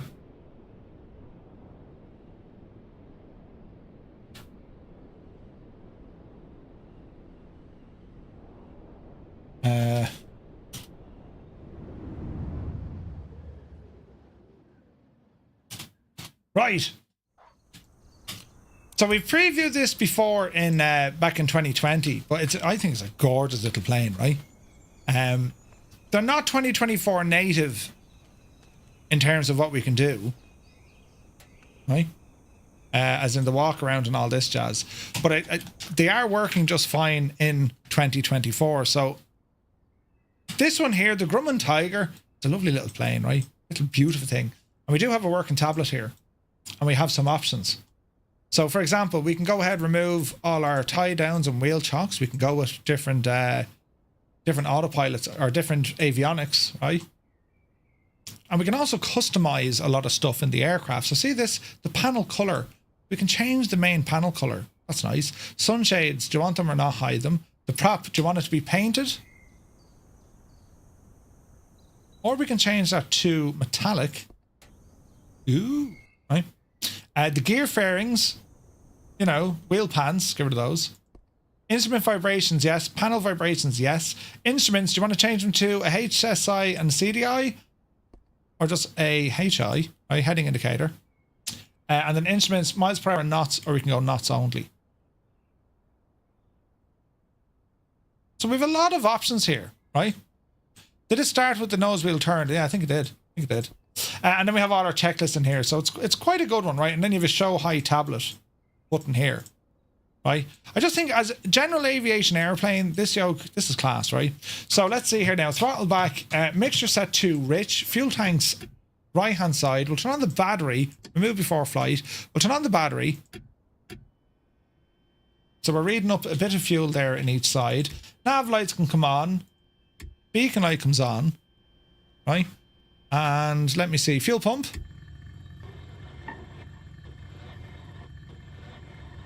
Bit of primer action. Fuel pump off. Mags, right, left, both, right? We can open the canopy here as well.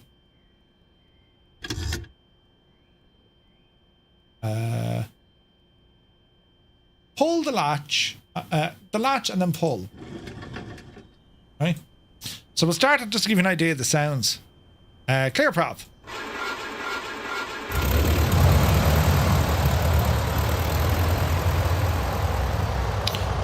Alright, we got to go start the engine. Ease off in the mixture. Avionics master switch on. Lock that into place. Like, it's just one of these aircraft you probably said, hang on, where did you get that from? And as I said, they're working just fine in 24, right? We circuit breakers modelling this aircraft as well. Wayne Butler, good to see it. Right, sure. Off the brake. Oh, Betsy.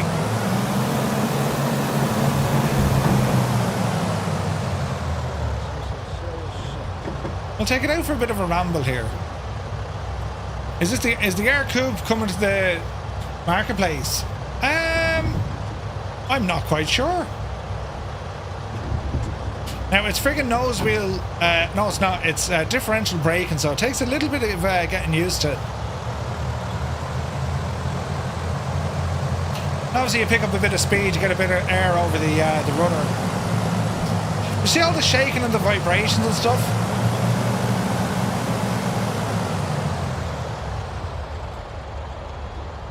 That's all native to the aircraft. There's quite a bit that goes on with BRSim Designs, I think, you know.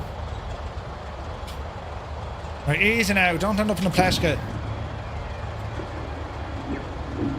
Not your flaps. Don't hit the gadget. Sierra 45, Robert. Sierra 45, S45. We're up in Oregon, I think.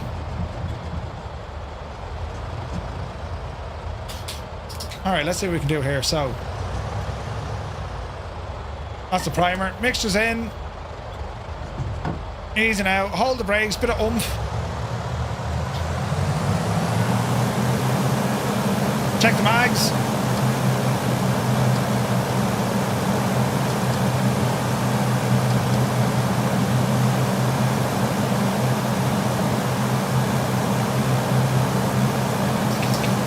Alright, run up test complete. Let's see what happens. Alright, take up power set. Airspeed alive.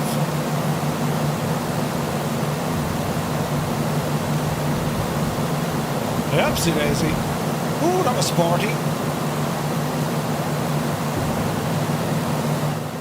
Like, you're always going to get that same kind of common issue when it comes to Microsoft Flight Simulator, especially when it comes to P factor, the torque. Very, very, very rarely you need to apply any sort of rudder input on takeoff. And in a real plane, well, you have to, you know, so you'll always have that bit of a difference. It's pretty though, isn't it?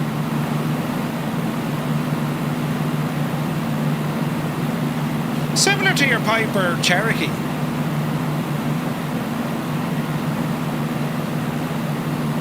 More phasing sounds. Yeah.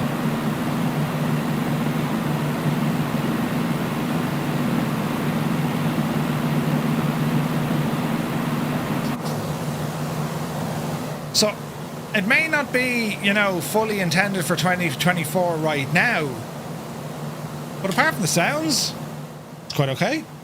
Unless you're in a Yak or Nanchang, then it's left rudder.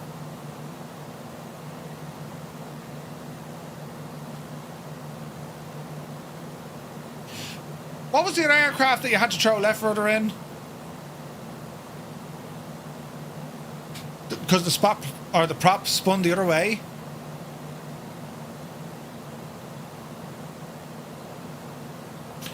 Probably Hermit, yeah, probably. Like, we do a lot of flying in the States. Most Russian stuff. Yeah, no, there was something else though. Wasn't there like the Gypsy Moth or one of those? She spun left. But this is, anyway, this is one of them from BRSim Design, and it's that of the Tiger. It's just a beautiful little general aviation aircraft. It's a great little tourer, do you know?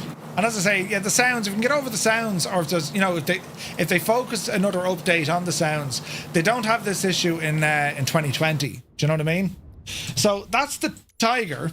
And the next one we're going to look at here now is the Embraer, the what's it called? The Xingu. There should be. The Embraer E121. Look, I figure this one here now. Panel is flat, sound, nothing like a Tiger, but overall nice model. Yeah, I think in 2020 the sounds are a lot better. You know what I mean? Let's have a look here now. So go blue stripes with this one. Ooh, very fancy. And we'll give this one a blast here as well, sure.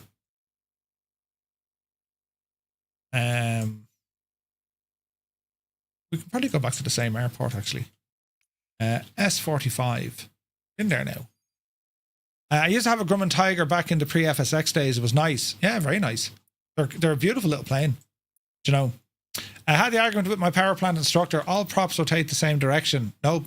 I can confirm that is false. Yeah, that's just, no. That just doesn't happen. Uh-oh. My system has lost its chat window. But now it's back. Why does it do that? It's like weird graphical issues in OBS that I get every now and again. Anyway, save them back and let's go in and fly this one. So this is the next one from BRSim Design. And it's just one of the machines I like. You know, there's some really decent aircraft out there, and you might be saying, oh Jesus, I haven't flown that in ages. Because these aircraft, I mean, they're out a while now. They're out a long time now, right? And you're probably saying, oh yeah, I remember I flew that, or maybe you bought it and it's in your hangar and you just haven't done anything with it yet. You know what I mean? So let's get ourselves situated in here. So from the exterior of this is a cool little plane, this one.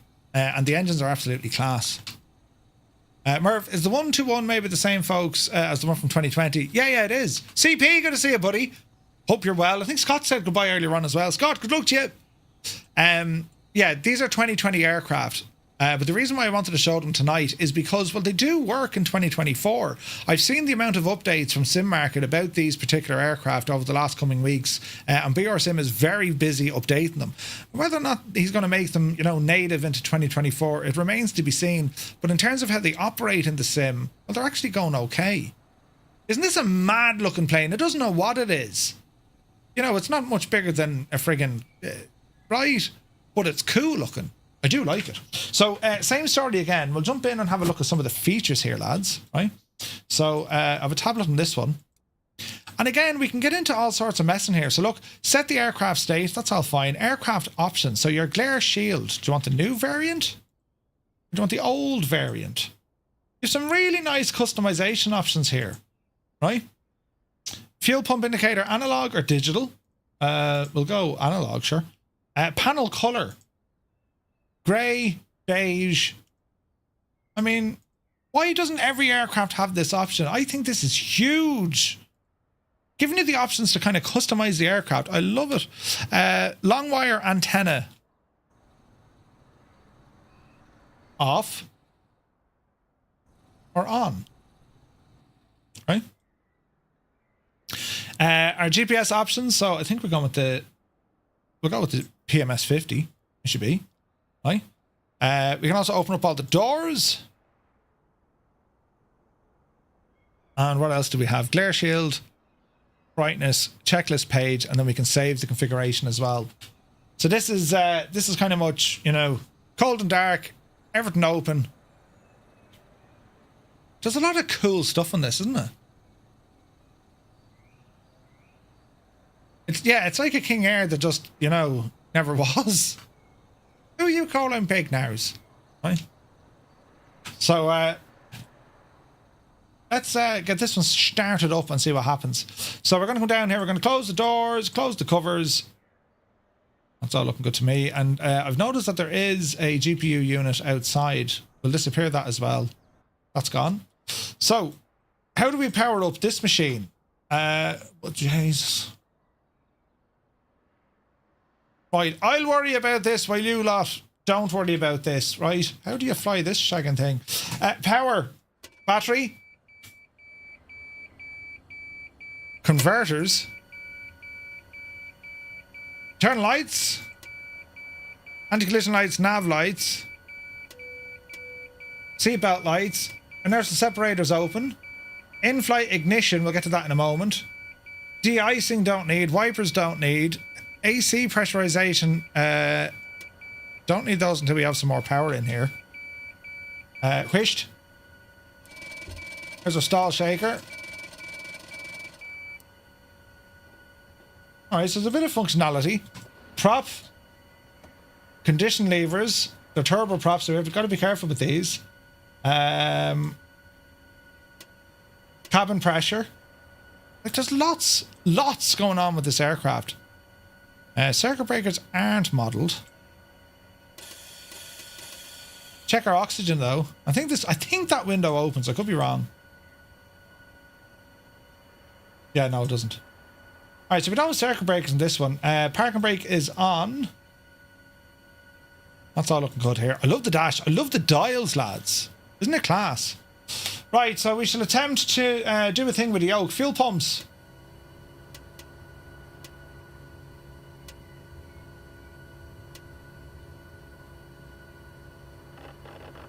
Some lights.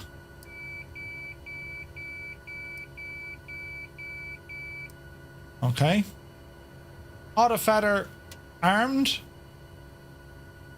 Prop sync, leave it off. The night lighting on this thing was always good. Okay. Starter interruption, ignition, start, engine 2.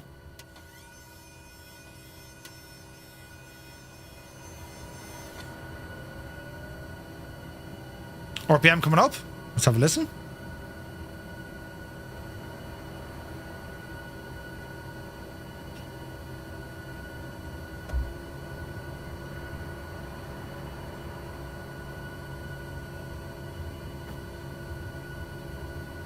There is spinach.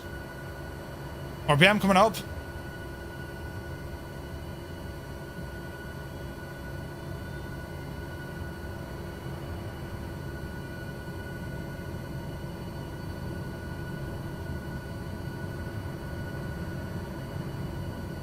Which looks good.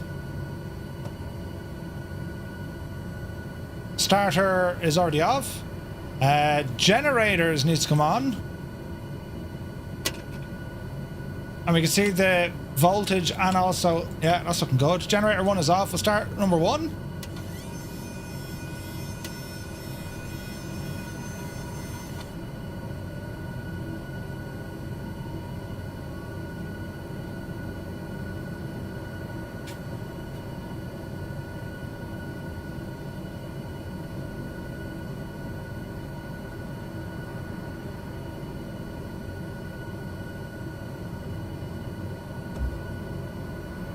Fuel coming in.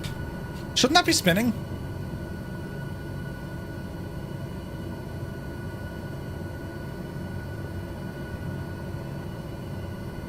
Juice, good to see you, buddy.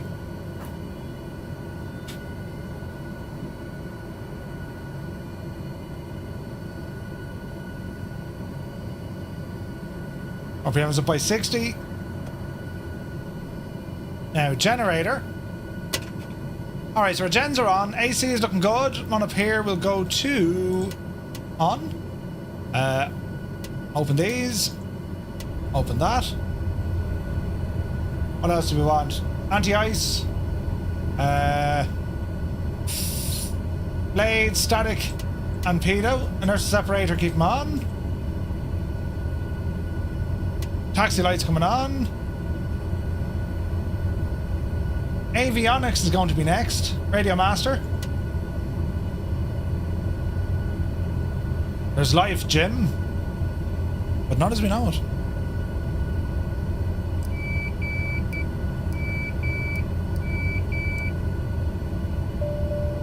Okay. Not sure if this works. It does. Okay. Alright, lighting should be good. That should be good. Okay. Let's give it a taxi and see what happens. So, off the brakes.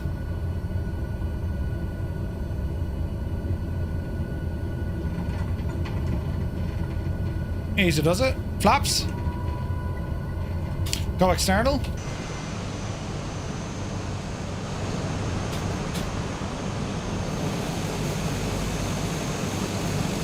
Isn't it just weird looking? It's like, what happened here? We were building a big plane, but we said no. Yeah, it's a real machine, though.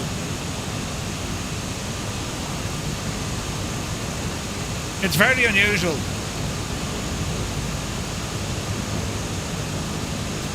It's like that, you know, the GIF you see with the Airbus, like, you know, tiny form, isn't it? But I tell you, it performs well. Sounds on this one are a lot better. Alright, easy now, Jemima.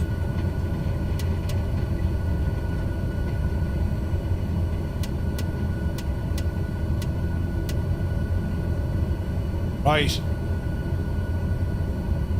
Hold the power. Wait for the autofeather lights to come on. Autofeather lights are on. Off the brakes. Let's go flying. Yeah, it's about the size. Good man, Malky. It's very similar to the Phenom 100. Oopsie daisy. Pause, they're ready to climb. Gear coming out.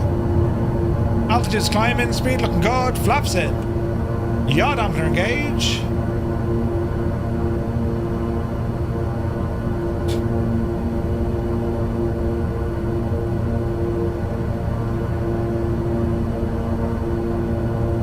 Yeah, it's a lovely cockpit. It's a beautiful cockpit. Beautiful.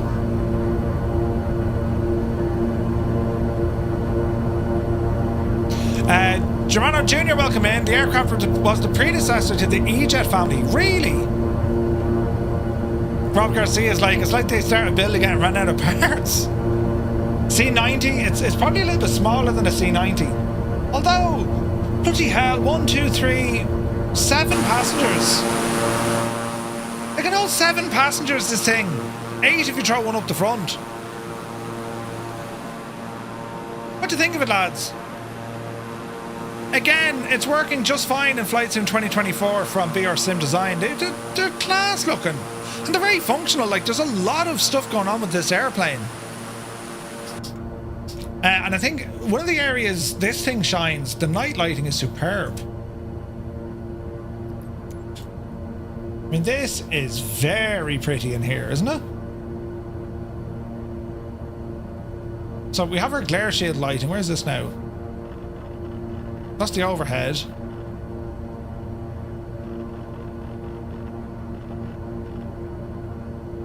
Like, you can really get messing with the lighting on this. Not pretty. So like there's other lights I'm trying to do. Where is this now? Imagine if it hit the ground. That'd be terrible bad, wouldn't it?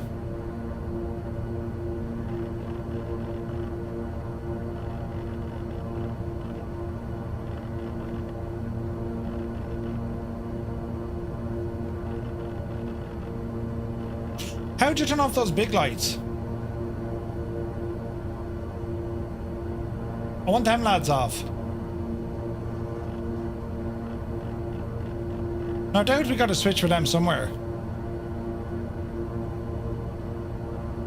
Easy now.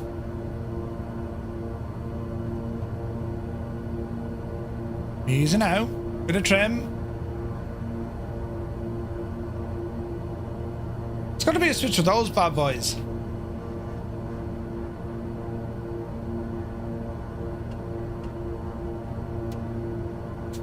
Now you're thrashing. Look at the lighting on this, isn't it class?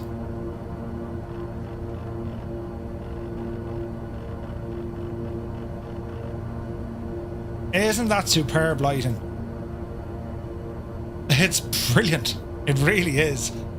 The interior lighting on this thing, lads, is only gorgeous. And a great machine to go flying in. I mean, look, proper rotating beacon as well, right? Like, as I say, like, this would be a great machine to take out on VATSIM. I will take this on a VATSIM flight someday. The BRSim Designs, the Embraer 121, the Xingu it was called. And it can haul ass, like, you're talking 200 knots comfortably. With its lovely turboprop engine.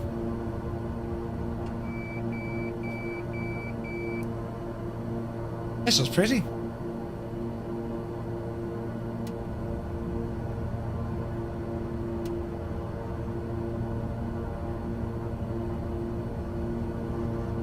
What do you think? Yay, nay? Like, as I said, they're 2020 aircraft, but I mean, they're working just fine in 24. This is a machine I will fly in VATSIM because it's cool. The cockpit layout is deadly.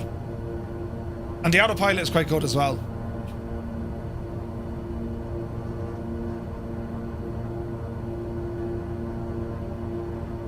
Where's the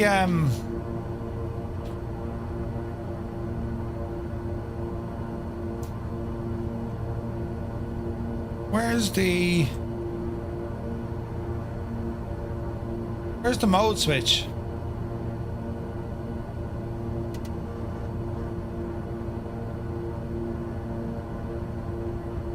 Bum, bum, bum.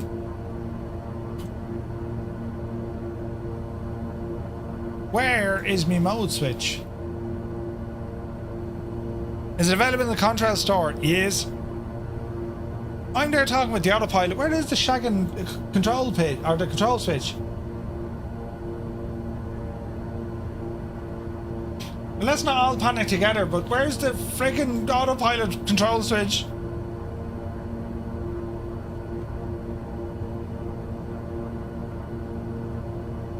Right. I mean, if I was an autopilot, where would I live?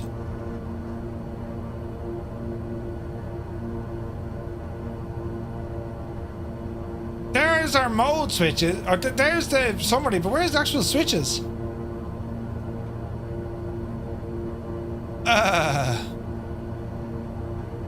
Oh yeah, look, that one there. Ah, Jesus, that was terrible. It's alright, lads, we found it. Come mind the trees, will you? Jesus, I wasn't wearing my glasses. That's what happened there. Cool machine. Yeah, there's train all over the shop. Loads of rain ahead, in fact. But anyway, I wanted to kind of just refresh you on the BRSim Design aircraft. And as I say, like, they're savage. I really enjoy the 121. It's a phenomenal little airplane. And they came out kind of late in the day in Flight Sim 2020. Do you know what I mean? Like, we didn't get an awful lot of time with them. So if you already have them, if you already have these aircraft, well, make sure you put them into your 2024 community folder, because it's actually, they work quite well. This one better than the Tiger. You know what I mean? Really like the Xingu, says Resonate. Yeah, it's really nice, lads, isn't it? Thanks, Baz. Yeah, it's in the middle. Yeah, any bigger, it'd slap me in the face. Oh. Newfoundland says it's freaking perfect. It's very nice. It's over on the Contrail store. What's the price of this machine here? So the 121, like, I know this is in euros, so, and there's tax. It's like it's under 20 euros. It's less than 20 euros. You'll probably get it cheaper in your region. And the Tiger is actually more expensive. The Tiger is more expensive. That's 24 euros. Highly recommend this, lads. It's a great little machine. It's a great little machine. The VOR and the NDB work very well. Oh, nice. Nice.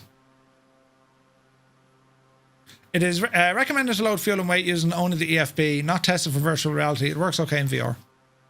The only thing is you can actually leave the airplane. You can get outside the airplane, which is a bit of a thing. A couple more images of it there. Isn't it cool? Highly recommend it, lads. If you're into your GA flying, this is a great little machine. It really is. And it's cheap and cheerful as well. Oh, Jesus. And it's mad looking. It's mad looking. You know what I mean? It is nice. Nice. Right, lads, that's going to do it for us. We're back to you tomorrow morning, 1000 Zulu. We're in XPlane tomorrow. But, yep. Because, for two reasons, we're in XPlane tomorrow. The first reason and the second reason. But what I want to do, we're going to be using On Air tomorrow, right? And what we're doing. First and foremost, we're going to be taking out the King Air 350. Because I've been asked, Murph, will you fly the L King Air 350 and XPlane tomorrow? So that very machine is the one we're going to fly tomorrow morning. That's a 10 o'clock Zulu. That's the King Air. That's native XPlane. So we're going to be going for a blast on that. Doesn't it look only rather gorgeous? Yes, it does. So we're going to be flying this tomorrow. The King Air from Airfoil Labs in XPlane 12. Then tomorrow evening we have a VATSIM flight, friends, and on our VATSIM flight we're going to be flying from Indianapolis up to Canada A, and we're going to be taking this behemoth right there. Corn Wolf has been busy getting the Alpha livery onto the Felis 747-200, and which is making her maiden flight on our VATSIM Thursdays tomorrow night. That's the 747-200. That's what we're flying up the road tomorrow night. There are many buttons. I have flown it but once, and not in the States. I flew it in very familiar territories. So I said, why not? Yes, let's give it a bash and see what happens. And sure, what's the worst they can do? Ban me off the network or just give out to me. So that's what we're doing tomorrow night from 1900 Zulu in XPlane 12. So tomorrow, a daytime stream and an evening stream on XPlane, and then Friday we're back into the beloved Flight Sim 2024, taking out the new YS11 as we go for a flight around Japan, inspired by our very own retriever Neil. So no wallop, probably. Yeah, probably. That's what we're hoping for. So we got two cool flights tomorrow. First up is the King Air. That looks absolutely deadly, doesn't it? First up is the look at the state. Look. Did you see the state of the details? So that's our first flight, and then our second flight, of course, is going to be abroad in the 747. So yes, I will be stressed to there tomorrow, but it's all grand. It'll be all grand. So lads, just to recap tonight, we got a preview. Massive thanks to MicroProse for saying, Murph, go off and play with that, and for the work that they're doing on it. It's a very, very exciting product. Is the B-17 currently in development, and they're hoping to release into early access next week. We also checked out the Chan something, what was his name? The Nanchang CJ-6, beautiful little general aviation aircraft, a Chinese trainer. And then we had a look here at the BRSim Designs. We had the Tiger F5, or Tiger 5A rather, or A5, and then the Embraer 121, little cracker of an airplane. So a busy night of all the aircraft. So we're back to you tomorrow morning, 10 o'clock Zulu, 1000 hours Zulu, and then again tomorrow night at 1900. So a busy day of flying tomorrow. So lads, thank you all so very, very much indeed for all the support, all the subs you got earlier on, the raids as well, and all the resubs over on YouTube as well. Thank you very, very much indeed, lads. And we'll see you all tomorrow after a good night's sleep and dreams of aeroplanes and things of that nature. Not the nose art on the B-17.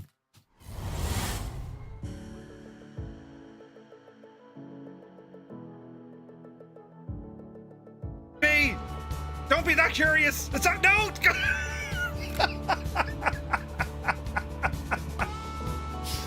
Oh.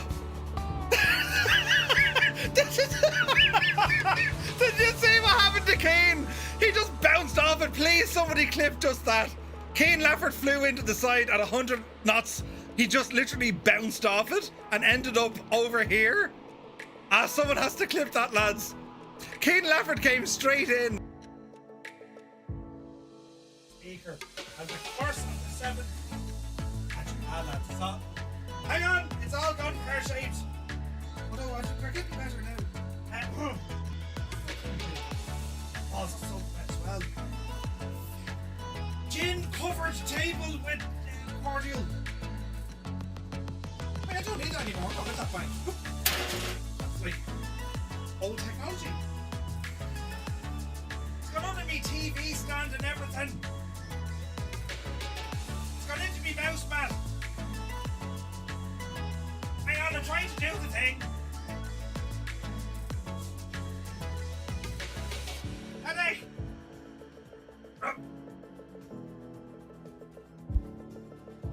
Right. That's Jesus.